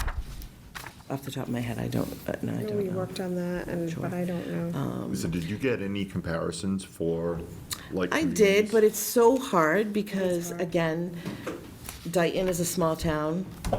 They're under the police department. It's a totally different scenario, So I have looked, they run the gamut, we talked about this, I mean, it can be nothing because it comes under the police department, or it can be up to $80,000-$90,000. Right. It's really one of those positions that does vary so widely on how each town handles it, that it's hard to really do that. Right. I was curious, I know you kind of alluded to that first, but I wasn't sure if you Yeah, had I'm just anything, kind of if throwing you got that any out, just to kind of numbers. give you guys an idea. In 2012, the PAWS Act came out as well. It's a new animal control law, or animal law, and I had to rewrite all the bylaws. Well, the Ollie's Law just got passed, and now I'm rewriting all the kennel bylaws. I have to do that now. Everything's changed, and that's talking about possible zoning, so it's not just driving around and picking up stray dogs. It's very involved. There's a ton of research to be done. There's a ton of laws to be, bylaws to be written. It's just not playing with puppies and kittens all day long. I just joined the rabies task force. They included us in, generally it's Plymouth County. They reached out. They want to include parts of Bristol County in that task force. We're very close to Lakeville, which is Plymouth County. I actually have a meeting with them tomorrow for reporting and possibly getting bait put out here. Right now, they only do it in Plymouth County. We're trying to get them to expand that to put, they drop bait from either planes or cars, not generally planes, but mostly people, like in the state forest, and we have a really high incidence of rabies happening right now. Westport has, last count, when I talked to Westport, they had 27 positive animals. So, that's just another job that I'm gonna have to do, and another baiting reporting. They're gonna take any animals that I pick up that are deceased or potentially gonna be deceased and do their own testing, which doesn't cost us anything, but it's more work on my part, so. So those are just some of the things that I don't, and, like I said, I don't ask for new cars, I don't ask for equipment. I just would like to get paid for the jobs that I do. You wanted to know the answer to that question. I do a lot more than is even in the job description, so. I don't see it in there. No, So, I don't yeah, see it as a specific. it should be, because they combined it way back when, so I think it might have been in the 2011 one, I can look, when I applied for the job. Yeah, I'm And just I've been here saying, for like, almost 15 years, so. There is at the bottom of the first page a line item added for stipends for animal Yeah, because that's something we inspections. talked about, but then I also wasn't sure, did we find out if a bylaw employee could get a stipend? yes, Oh. A Tyler employee can get a stipend, but we had talked about it, but as I talked to each department head and everybody was all over the place with the salaries, I needed to be consistent, so that's why when I talked to Margaret and Carlos, we decided on the 2% wage adjustment, the 2.5% COLA. And for those that were severely, we put a stipend, but I just left that sort of there. That's why she's before you, because it was sort of an open-ended. Yeah, it is kind of all over the place. So what do we think that's, like, do we talk about that now, what that stipend number is? So, just for figure-wise, what I make now with the 4.5%, if I got a stipend for animal inspector, I'm sorry, I was thinking 1,500, it would bring that up to close to what I was looking to get anyways, per hour, so I did do that math. Yeah. You said that falls on the Board of Health, right? Well, as far as that position and That role. position, yeah, so any rabies quarantines, any livestock issues, things like that. Kevin and I work really closely together, so. Yeah, well aware. You guys, it's one of those jobs like. We just had a little side meeting, as a matter of fact. I saw you guys take off. About a problem. No, it's like one of those things, like Chuck said, right? What he's gonna write on his grave is, we got the best roads in town, right? And for you, as far as you're concerned, I hear the same thing from the residents as far as when we call, right? When we call Lisa Animal Control, you're there, right? You're there at a reasonable time, so. Try to be, Yeah. not always, but I do try to be. Like I said, it's only me, so 24/7, that's a whole nother thing. I'm always. That's what she said. I don't drink, but I go out to dinner. If I wanted to have a drink, I can't, because I could get a call and have to drive. So, it sounds stupid, but No, takes in a- reality, that's what it is. I was in Hawaii on vacation, answering the phone, so I think that's a lot to ask, No, personally, but Yep. I agree. I don't know, any questions, or, what else are we thinking? So I guess, So we recommend, we're not voting on it, but adding a 1,500 stipend would be the recommendation? yeah, that's what was requested, at the end with of the the day. 4.5%. Yeah, exactly. Yep, in addition to the 4.5%. Right. I don't know. Bob, any questions? No questions? I'm okay with the 15. Yeah, I'm okay with it. I think it Likewise. seems fair. Okay. No questions? Huh? No questions? No, actually, I don't have any questions, but I will be in contact. Okay, oh boy. He needs a barn. You can't release wildlife, you can't relocate wildlife. All my calls right now, love is in the air, everything has babies. Oh, yeah. And all the woodchucks are moving in, so all the gardens are woodchucks? gonna be. Yeah. Absolutely. I got one. I get a family in my backyard. I got one out of my shed. State Forest stuff. A nice fat one out of my So shed. add Yeah. 1,500 to that Healthy. budget, you have You that. cannot relocate it. My attempts have failed over the years, so I have now, we call them Chuck, literally. Sorry. It's entertainment, Yeah. just watch them in the Before I turn backyard. my, And they seize you, they're down, they start Spring crawling. spring is tough. Yeah. Spring is very tough. All right, thank you, Lisa. Thank you. Thank you. Next would be police chief. I know. Please, 210. 210. to do there. 210. It's the big one. It's the big one, but we're almost done. Are we? We are. You love every animal. I do, that's my problem. I want to hear about all these cows roaming the roads. Chief, how are you? Hanging in there, dealing with bronchitis. Hey. You stay there then. Yes, this is a good distance. Yeah. They look good, though. Hear that. Yeah, you color? Yeah, awful kind. Just trying to work through it. I heard the radio was on fire right as I was leaving to come here, so. there's a Yeah, lot it's of been stuff pretty going busy on. today, so there's a lot of activity going on, so, but yeah, guys are earning their pay. Good. Hopefully nothing serious. Can't comment. Sure. Okay. We'll wait So patiently. everyone want to take a cruise through the 210 and let us know if you have any questions?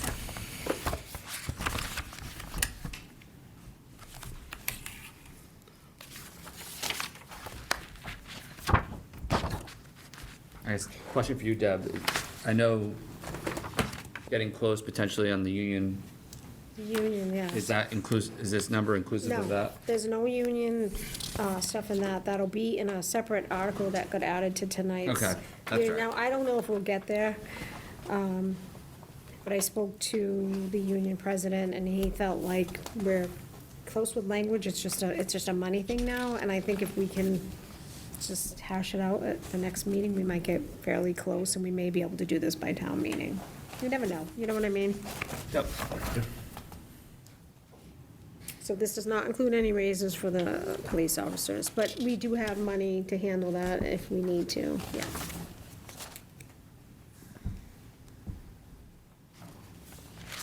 All right, Chief, while they're looking at all this, I'm gonna ask you the question I've asked your counterpart over at Fire, and any other department. You know, when you look out in the news, you look in the paper, it seems like it's all falling down around us. So if we were to, you know, if we were ever unfortunate in the position that we have to make cuts, you ever had that thought in your head as far as what would go first, or what could we cut from the budget? Well, we're at the whim of the town in the budgeting. Right. Right? And whatever decisions that are made by the town will definitely reflect the impact of the safety of the community. As time is going on, our calls have been steadily increasing.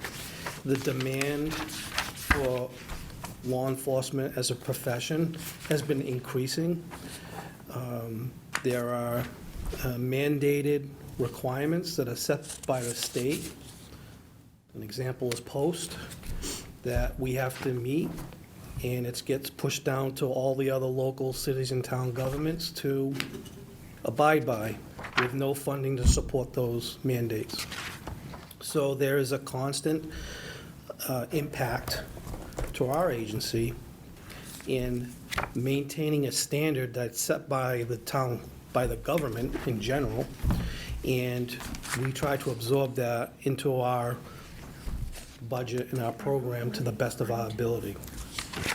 But going forward, I hate to think that if the town does have to make cuts, we're trying to maintain a standard here on our patrol lines of having 3 officers working on every shift. And I'm finding that very, very difficult, because there's issues of predictable overtime and issues of unpredictable overtime. And it's probably been one of my biggest challenges as a new chief in dealing with these issues. I manage it to the best of my ability. I don't allow overtime willy-nilly. I constantly look at the scheduling to make sure that things are being run appropriately. And I'm always trying to be creative and trying to reduce overtime when I can. But at the end of the day, it's unavoidable. There's no way of not paying overtime. But I am proud to say, within my first year of chief, I worked within my budget. I did not have to come back to the town and cry for more money. Right. I was able to transfer funds from different areas of the budget to support the expenses that we incurred. Here we are in my second year, and I'm predicting to again work within my budget. But I know at the end of the day, I'm going to have to request the town to transfer funds to make this happen. So I am very responsible in working within the budget that I have. But at the end of the day, answering to you as the board, I present my challenges dealing with the department. And we have some challenges coming ahead. So I've expressed some of those recently. I'm not here to provide you with doom and gloom, but I'm here to tell you that I'm a department head that stays positive and looking to manage these issues and steady the ship through these stormy waters as we go forward. Thank you, Chief. You're welcome. As far as the MBTA, any calls there? I'm just curious, past 5, 6 weeks they've been open. Just curious, have you guys responded to anything over there yet, to the station? Off cuff, normally I get notified of any major issues that take place at any location in town. It's required by policy, the supervisors are very good about that. If it's not major, I'm probably not aware of it. And if it's something minor, I know that the people that I have in place that are out there on patrol are handling it appropriately, and it's something that I can focus my attention on something else versus these minor situations. But first initial reaction is, no, nothing major. I think the most major incident we had, and I think it was all over social media, was the bus that had the crossing arm come down on it, right? And I think it was more of an operator error situation versus an MBTA issue, so. Chief, I got a similar related question. So I know a friend of mine who takes the train, he asked if, he reached out to me to see if he could park his car there overnight, because he had to stay up at a hotel in Boston for 3 days, right? And I went and looked at the MBTA website, and we don't allow overnight parking. So the property belonging to the MBTA is primary responsibility of the law enforcement agency is the Mass Transit Police. So that's my next question. So are you like responsible for going and checking cars, like, to make sure they? We are not primarily responsible of doing that. Okay. Do we occasionally go in there and patrol? Absolutely. Yep. Because when the call does need, and it arises, we're gonna answer that call, because we're gonna be the quickest one there. Yeah, of course. Especially if somebody's safety or some fight that's taking place or whatnot. Yep. But at the end of the day, we are redirecting and focusing those issues to the Mass Transit Police, and we will aid and support them with their responsibilities of the property. That makes sense. I actually saw a Mass Transit Police cruiser the other day for the first time, and I'm like, oh, that's signs that times have changed, when I saw one passing through Freetown. Yeah. So to answer you, I guess at least they're going there, I'm assuming? Well, yeah, just the question made me think about, like, where does that responsibility start? And that makes a lot of Yeah. sense. So just so you're aware, there is an officer that's assigned to our area, and he basically has southeastern Mass, both the Fall River, New Bedford, and I want to say almost all the way up to Quincy. He does not have an assigned cruiser. He leaves his house, he goes to Quincy to pick up a car, and then he drives down here. You can estimate the response time regarding that. Right. So, Just like the train station, about 4.5 hours here to Boston. Yeah. Too soon? And yeah, we should look into that, by the way, side note, 'cause I don't understand why we don't have overnight parking. At the train station? Because like, the way I think about it, it's like, someone wants to go to a ball game, have a couple drinks, taking the train as a healthy, or as a safer alternative, but then you still have the issue of your needing to drive your car later on, right? Where, like. I have not investigated it yet, but I understand that there is some type of parking fee process that's there. There is, it's an app. You pay a kiosk. There's certain MBTA stations that allow overnight parking and some that do not, and we're on the list that do not. I don't know why. I have a daughter that regularly goes to Boston for an internship, and she likes it when I drop her off at the station, so I'm avoiding that, Yeah. that parking fee, Yep. right? So, but, hey, she's using the public transit system, and definitely promote that. Yeah. When it need arises. Yep. So we confirm that that's governed by the Massachusetts Transit Police, not Freetown. Yeah, that's what I was wondering. Yeah. Like, I didn't know if we were doing, if it was our responsibility, right, the chief's responsibility to have his folks go through and check plates to make sure that, it just made me think about, like, I'm not 100% sure how that works, right? Like, obviously, if there's an emergency, first person there is gonna respond, but it's just more of the, I think we have enough responsibility with the town beach and the boat ramp. yeah. Well, my next question was going to be, do we ever get a MOA with the state, with the Transit Authority? So after looking at other departments and their protocols, most of their protocols are built into a policy. And specifically, agency and jurisdictions outlined. And just like the state police, we recognize the state police as being the primary law enforcement agency on the state highways. We assist them. There's times when they need our assistance, and having those extra bodies out there can really make a difference. But we know our role. We're there to assist them, and they accept it. We don't go out there normally running radar and doing traffic accidents and things like that. But however, when you have that safety call, there's a domestic on the highway, or someone's physically fighting on the side of the road for whatever reason, we are there to quickly respond to assist the state police. So that's one example. Another example is the state forest. Okay, the primary jurisdiction there is the environmental police. I mean, we don't normally patrol the state forest and hunting regulations or even abandoned cars or whatnot. It's focused to the state police and environmental police regarding the state property. And again, getting back to mass transit, any type of the railway and the property belonging to MBTA, they're responsible for. That's what we figured. I was wishing there was a way to, like ambulance abatements, right? We get some money back from Medicaid, Medicare, all that stuff, and maybe we get some money back from, from the state. But just a wishful thought at this point. Chief, you mentioned that you had a large increase in calls. What kind of calls? Is it domestic calls? Is it? Well, start off with the overall behavior of our own country has a different change reflection on law enforcement. And I believe that times of changing, that that the view of law enforcement is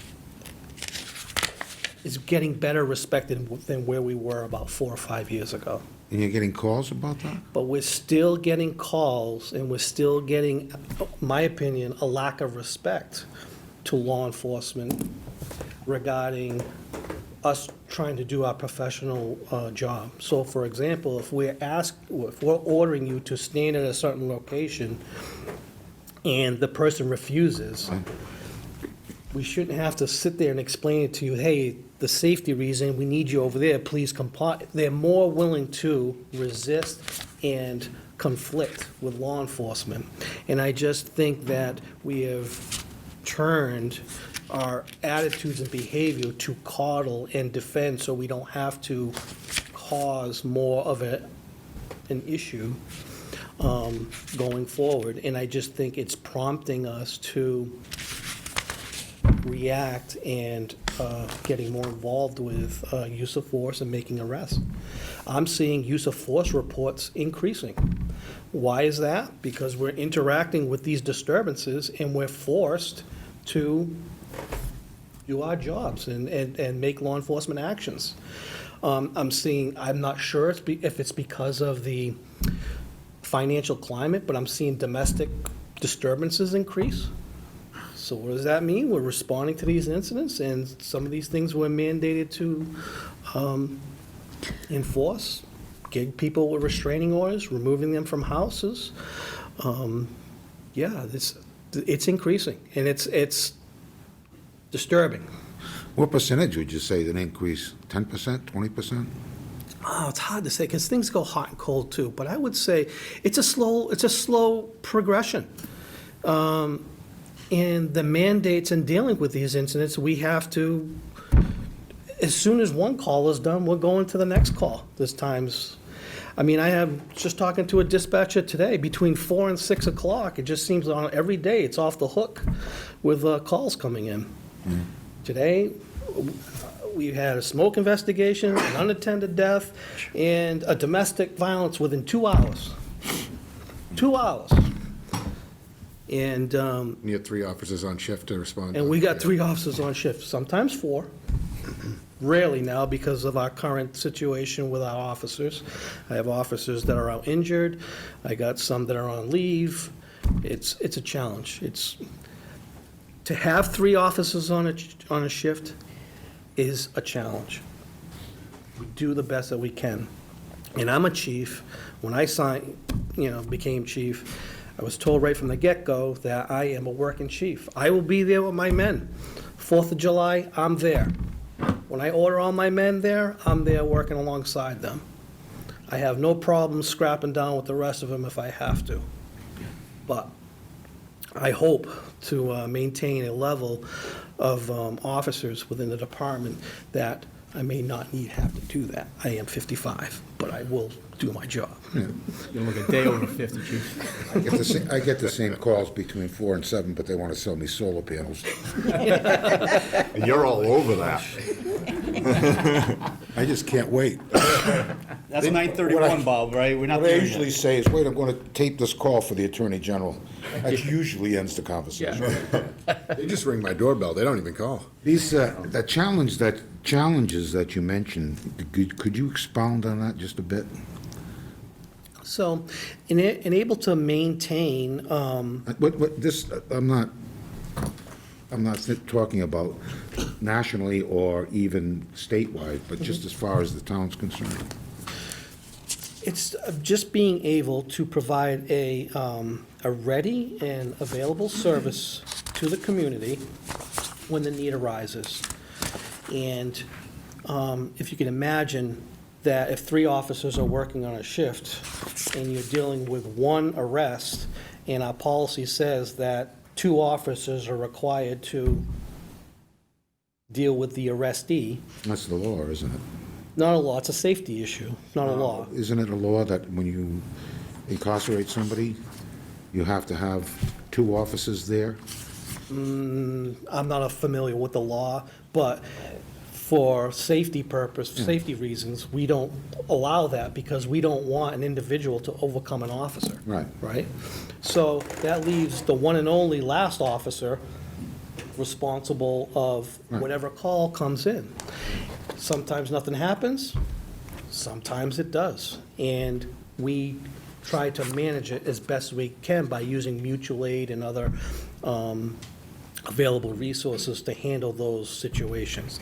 But we're just finding that these calls are becoming more frequent.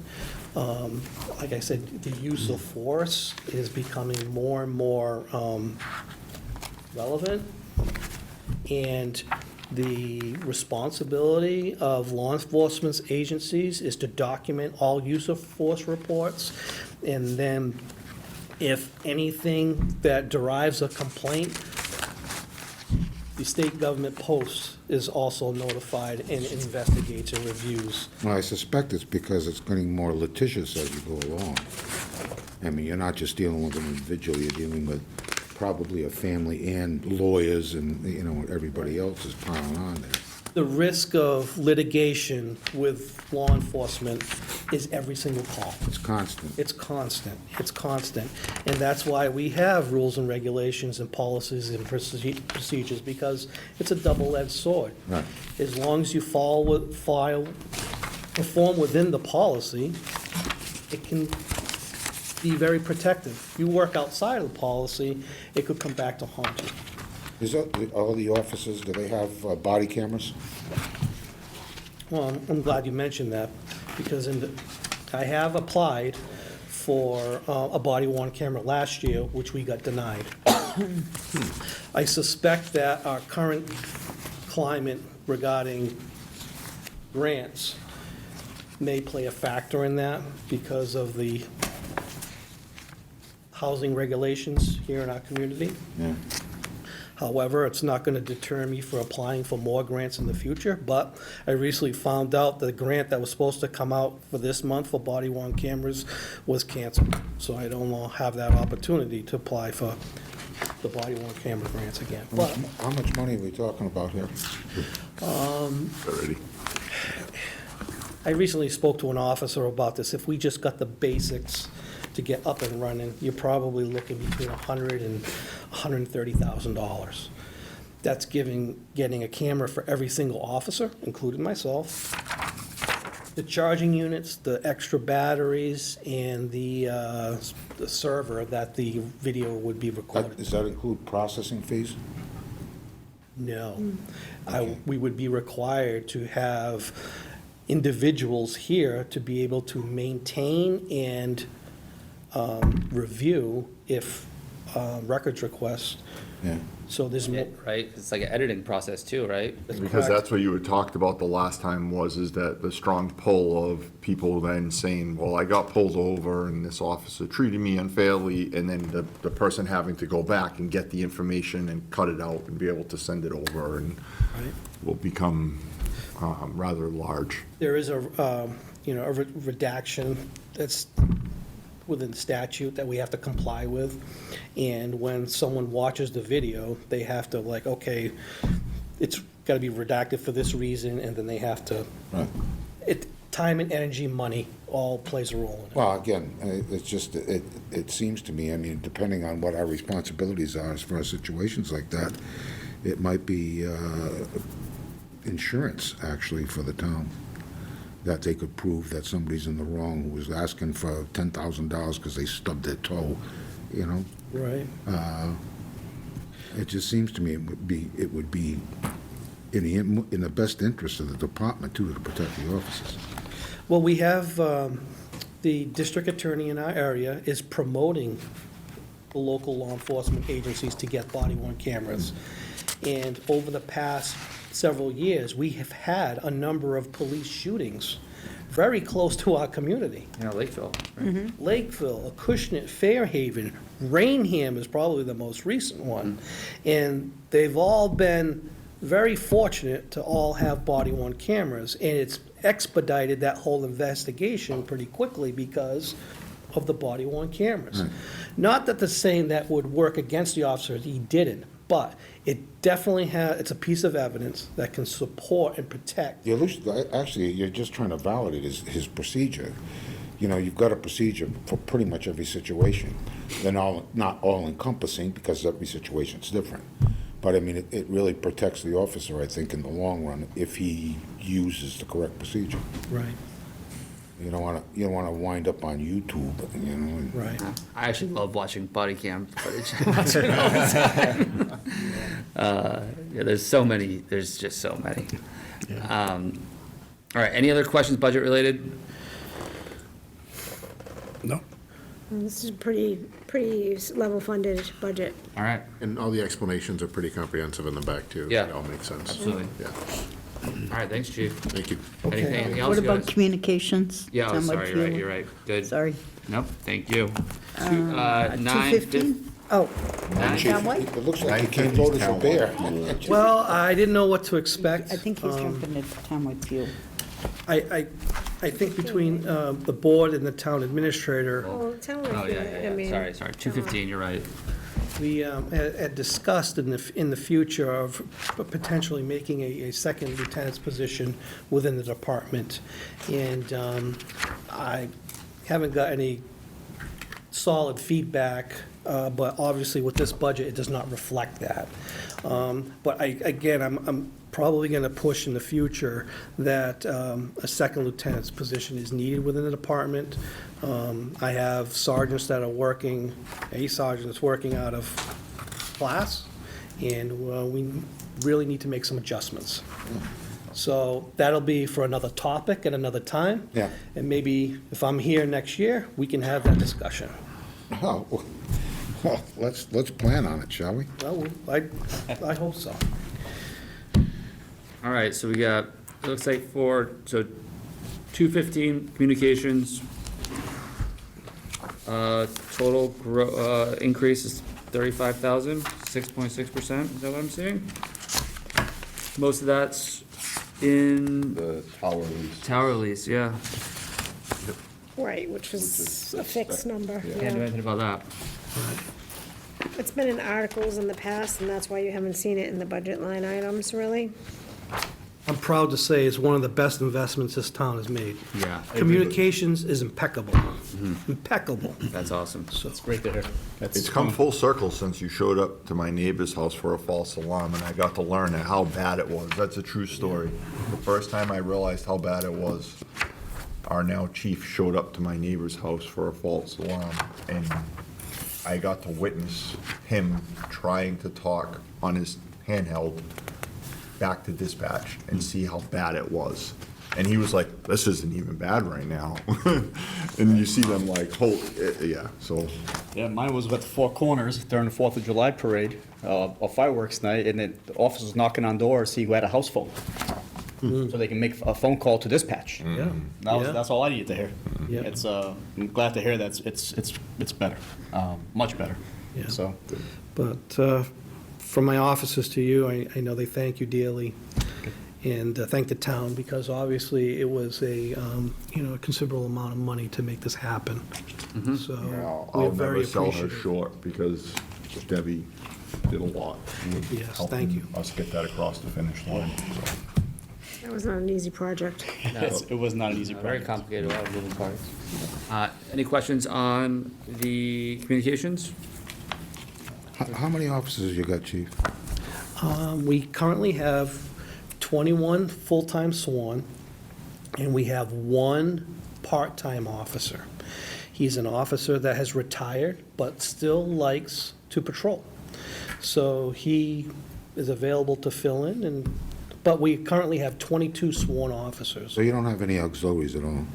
Nope, that's been all phased out. Yeah. Because of, police reform. Recently, this year, we had one guy in the academy, started in the fall. He graduated, he's still under an FTO program, learning all our practices. I'm hoping that he's gonna be up and running and available, go solo here within another month. But this is gonna be the new norm now, where we can't start somebody off part-time and have them slowly learn all our procedures and practices. Now you have to send somebody to the academy completely like fresh with no law enforcement experience, graduate, come back to your department, and now train them for another 4 to 6 months to make sure they know your community and your practices. Stuff. But that's the life we're living right now with law enforcement. Yep. Crazy.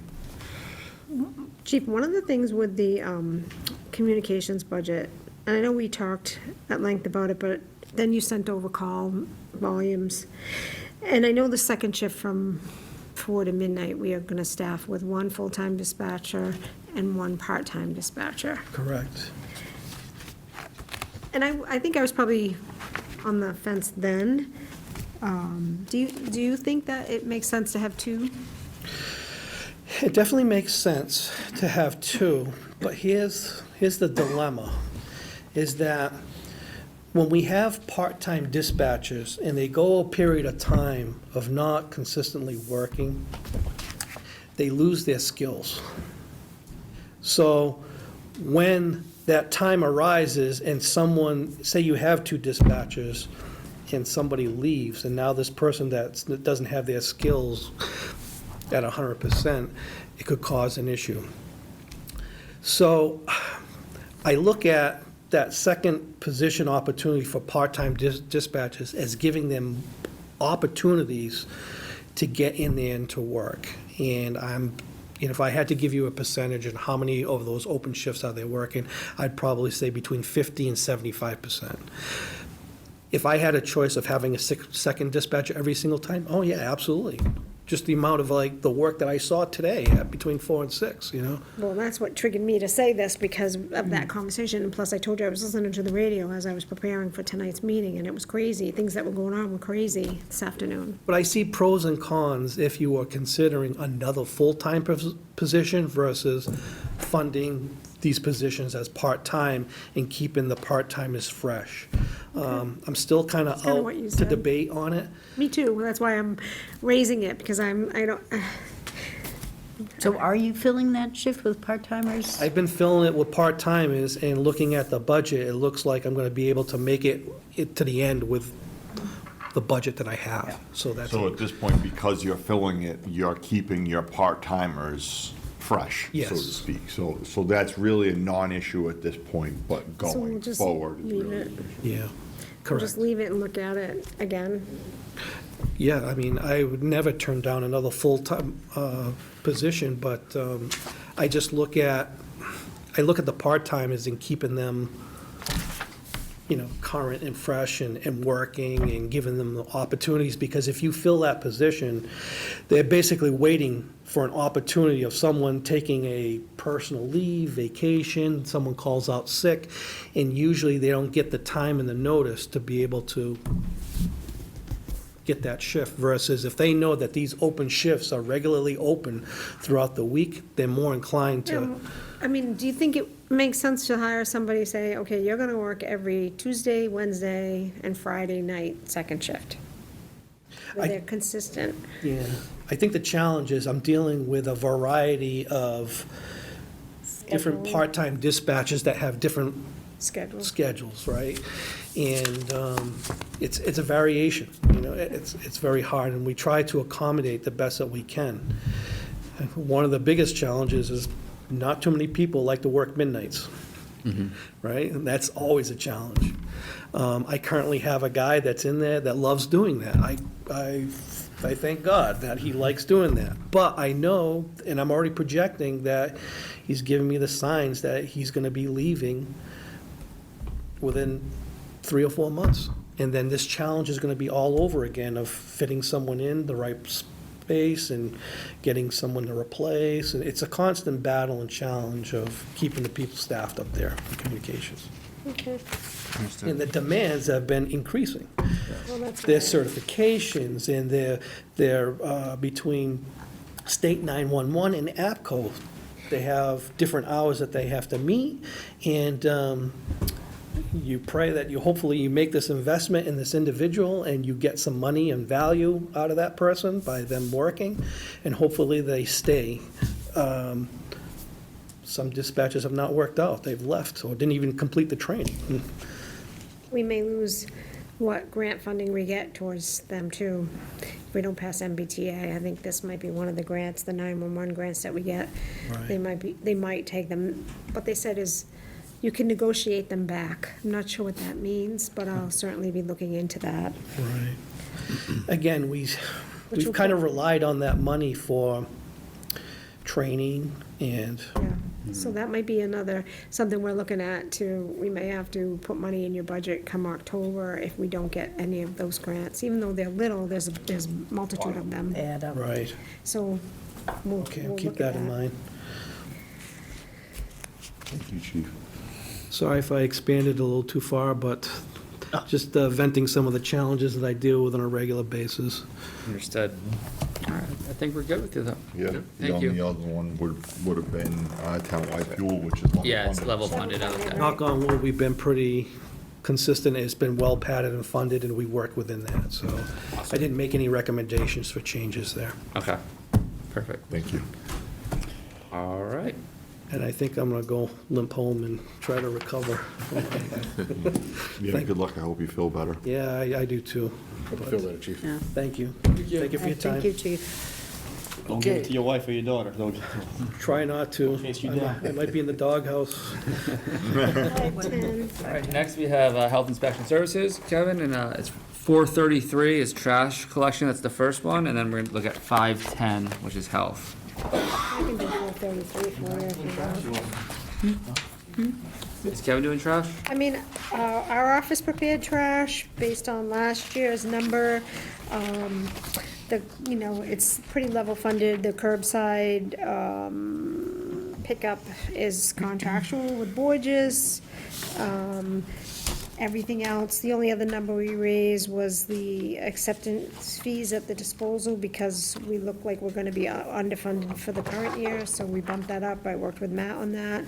And the trash bags, I just added a little bit to them, we're okay. So I think that budget is actually okay. It's pretty level funded. It's Yeah. contractual and It's normal. Any questions on that? Anybody? No. As far as trash bags, no.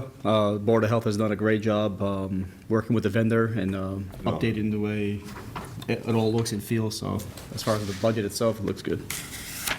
All right, so let's look at 510 then.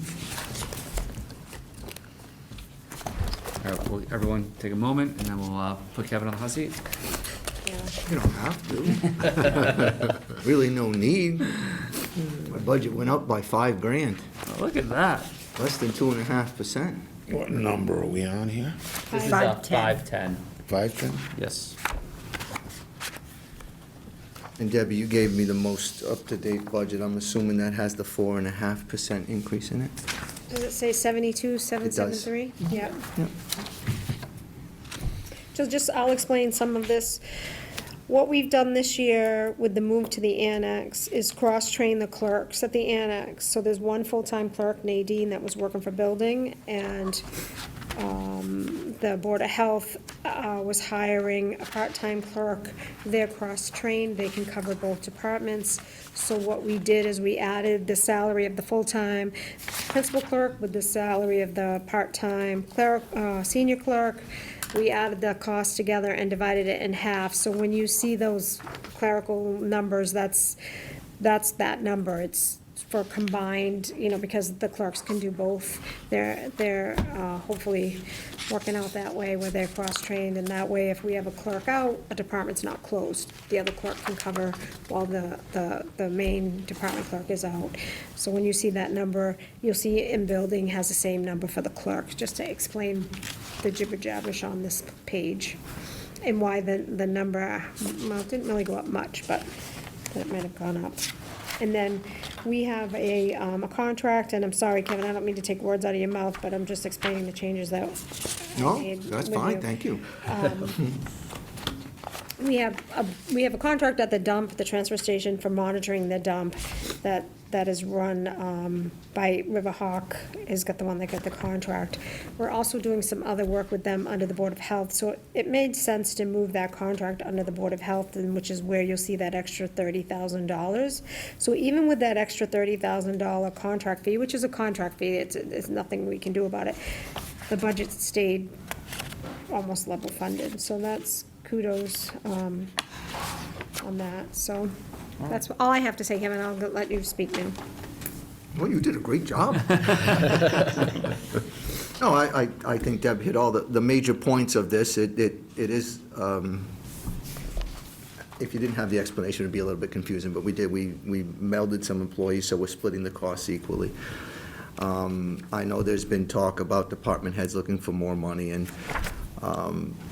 I do appreciate the 4.5%. I will just make a statement. I just did my taxes, and for last calendar year, I made $63,400.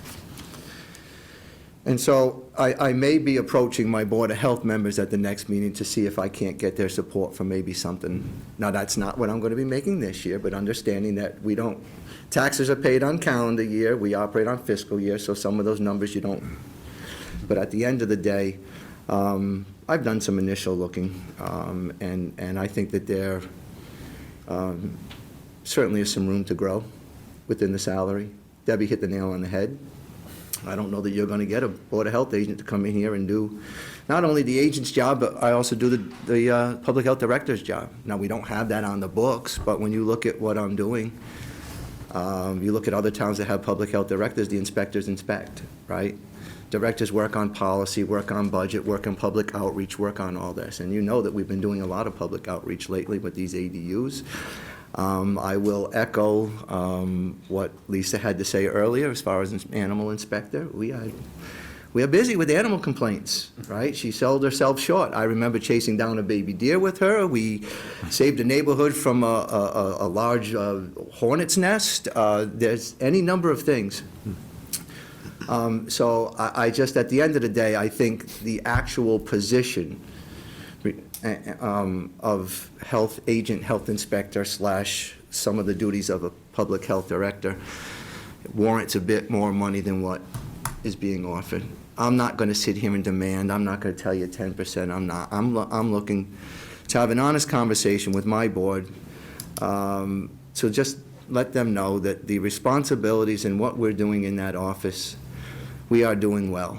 And I think if you look at similarly situated inspectional services personnel within our own community, there is a disparity, I think, that could be addressed. And I'm not talking tens of thousands, but I think at the end of the day, we only work 36 hours a week, but there's 40 hours of work.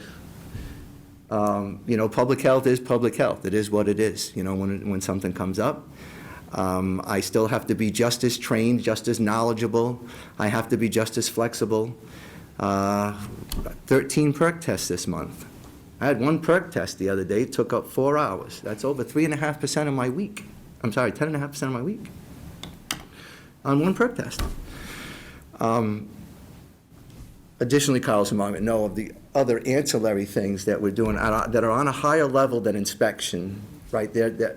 So I think an honest conversation, and I'm looking forward to having that with my board, but I do appreciate the effort to get to the 4.5%. I think there is a recognition there that we should get paid commensurate with what other towns are doing, but at the same time, it's what does the job require, and what does the town of Freetown feel comfortable paying their department heads? I can tell you, 2 young women you had sitting up here earlier today have been knocking it out of the park. Phenomenal, right, what they're doing. They've got a food program up there, an activities program that didn't exist. So we have good people, and I enjoy working with all of them.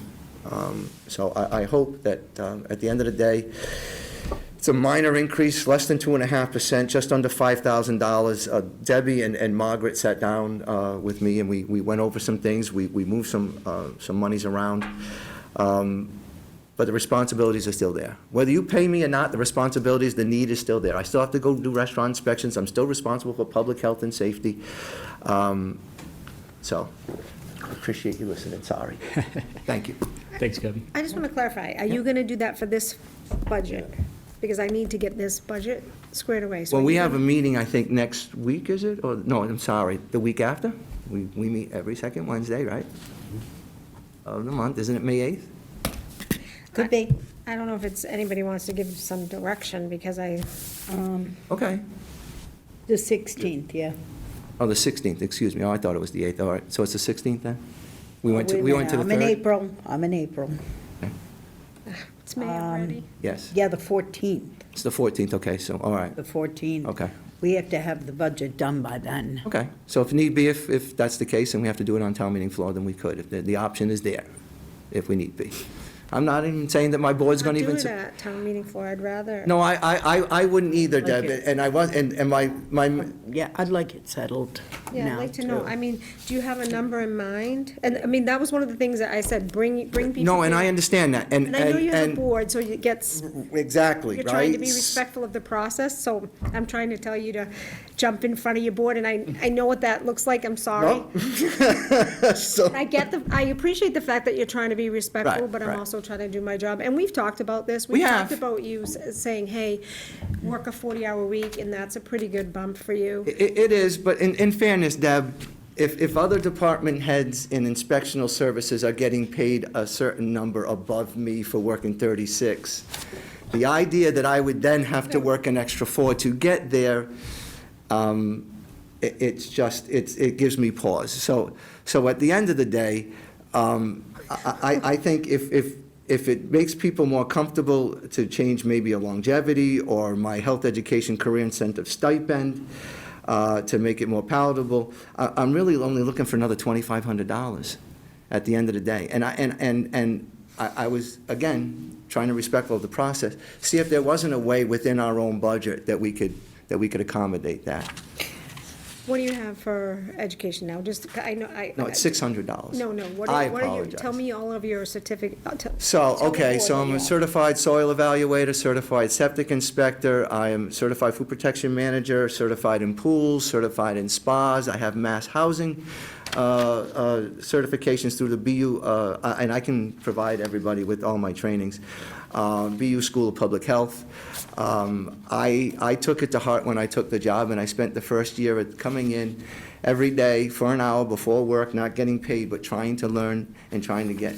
And I get the idea that, hey, you know, I may not have, to Trevor's point earlier, I might not have the 10 years experience that Trevor does, as you know, and I came in relatively green, but I was incentivized, right? If you do these things and you get good at them, and then there should be a way to be remunerated for that.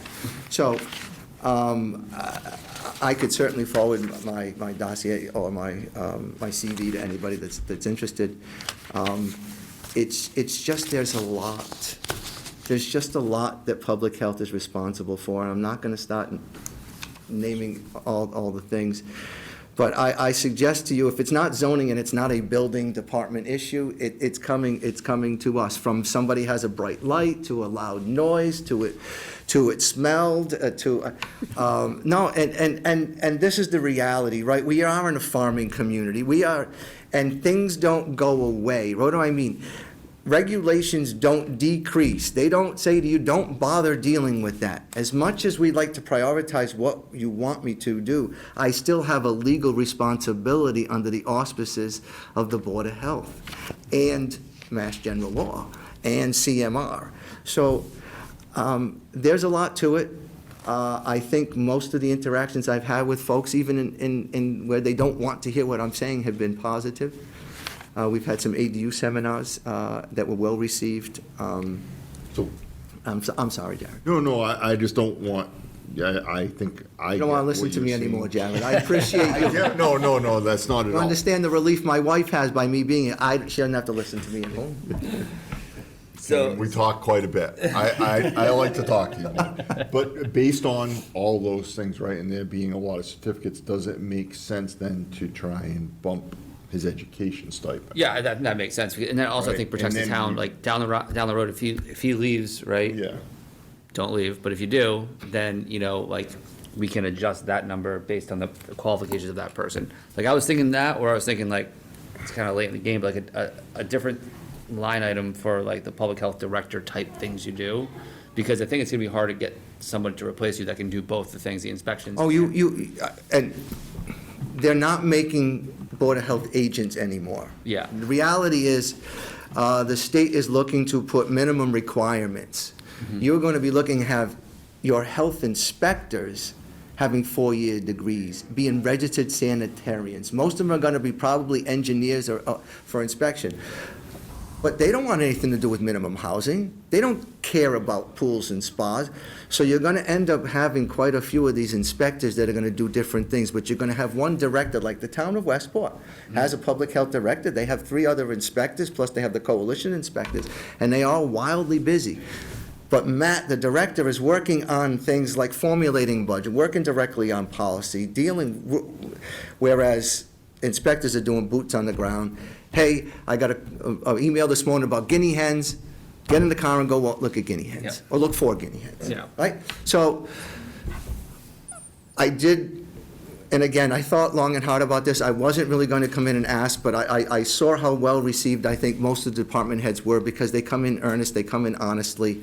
A lot of them wear their heart on their sleeve. They're eminently qualified for what they're doing, and they're doing a phenomenal job. And I just said, well, I wanted to talk to my board before anything official came out. So I appreciate whatever little support that you're offering now, and I would imagine that the board at the meeting would have to, So do we change that line item from 600 To 30, to 31? 31. What would be the That's what I path wrote of down. least resistance for the health board, your board, if we Well, we'd agree on the increase? I don't what want to speak for them since they're sitting in the room here in front of me. Small town stuff is. Makes it tough, makes it tough. Right? Okay. Yeah. My hope would be that I have proven to them that, I'm a value on investment. Oh, no, my thought would be, what would be the path of least resistance, and would you increase the education stipend, the salary, or, what would be the easiest way to approach that, if everyone would agree on it? To get it approved, it would be the thought process.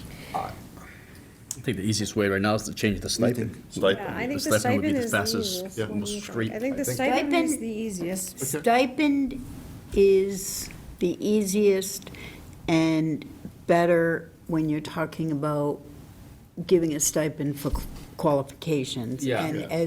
as Jared said, if Kevin leaves, the next person that comes in, if they don't have the same qualifications, then that stipend gets cut back. If you up the salary, you've upped the salary.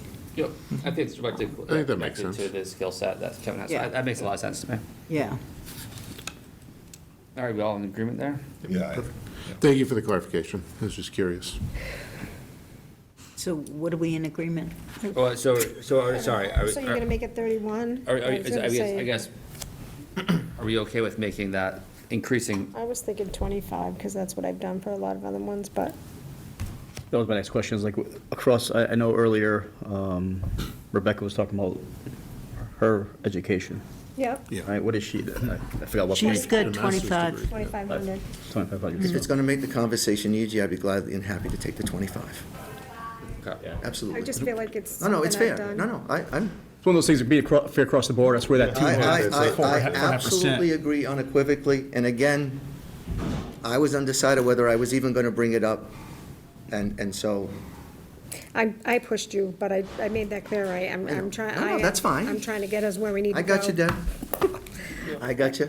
And your board's sitting here, so they're hearing me push They you. are, yes. You notify your board in So writing? That's my get-out-of-jail-free card, right? Exactly, that's why I said this is some small town stuff, right? So we're proposing to up the health education career incentive to 2,500. Yeah.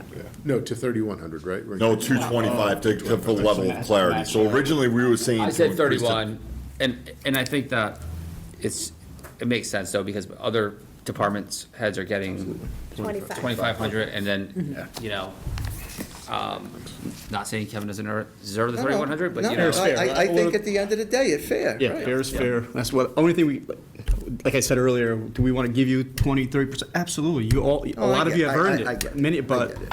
it's just, we got to find the way to do it, Yeah. so. All right, any other questions for Kevin?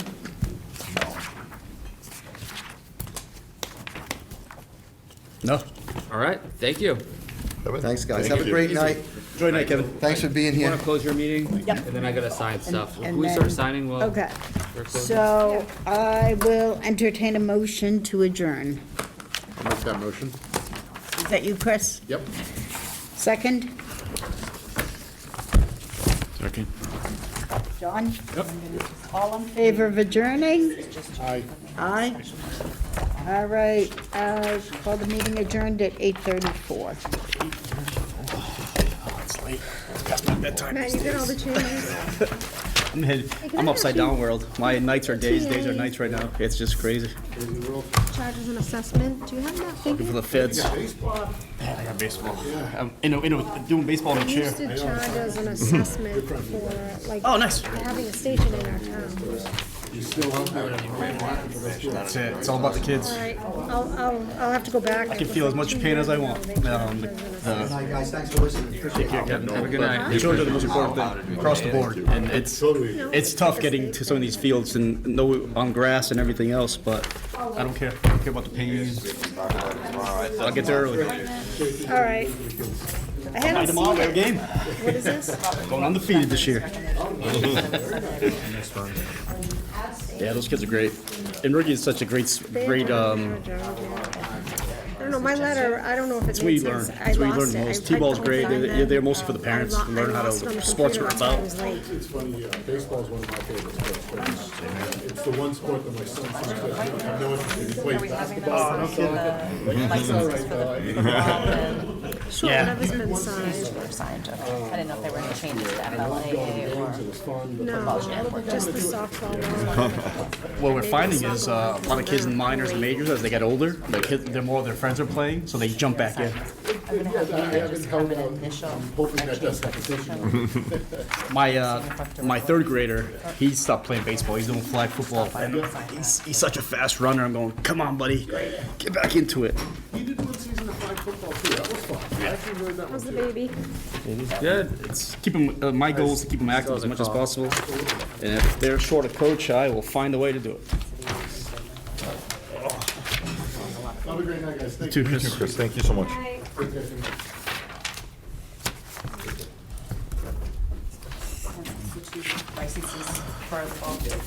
Remember all those agreements you signed, you rattled off, now you're paying for it, and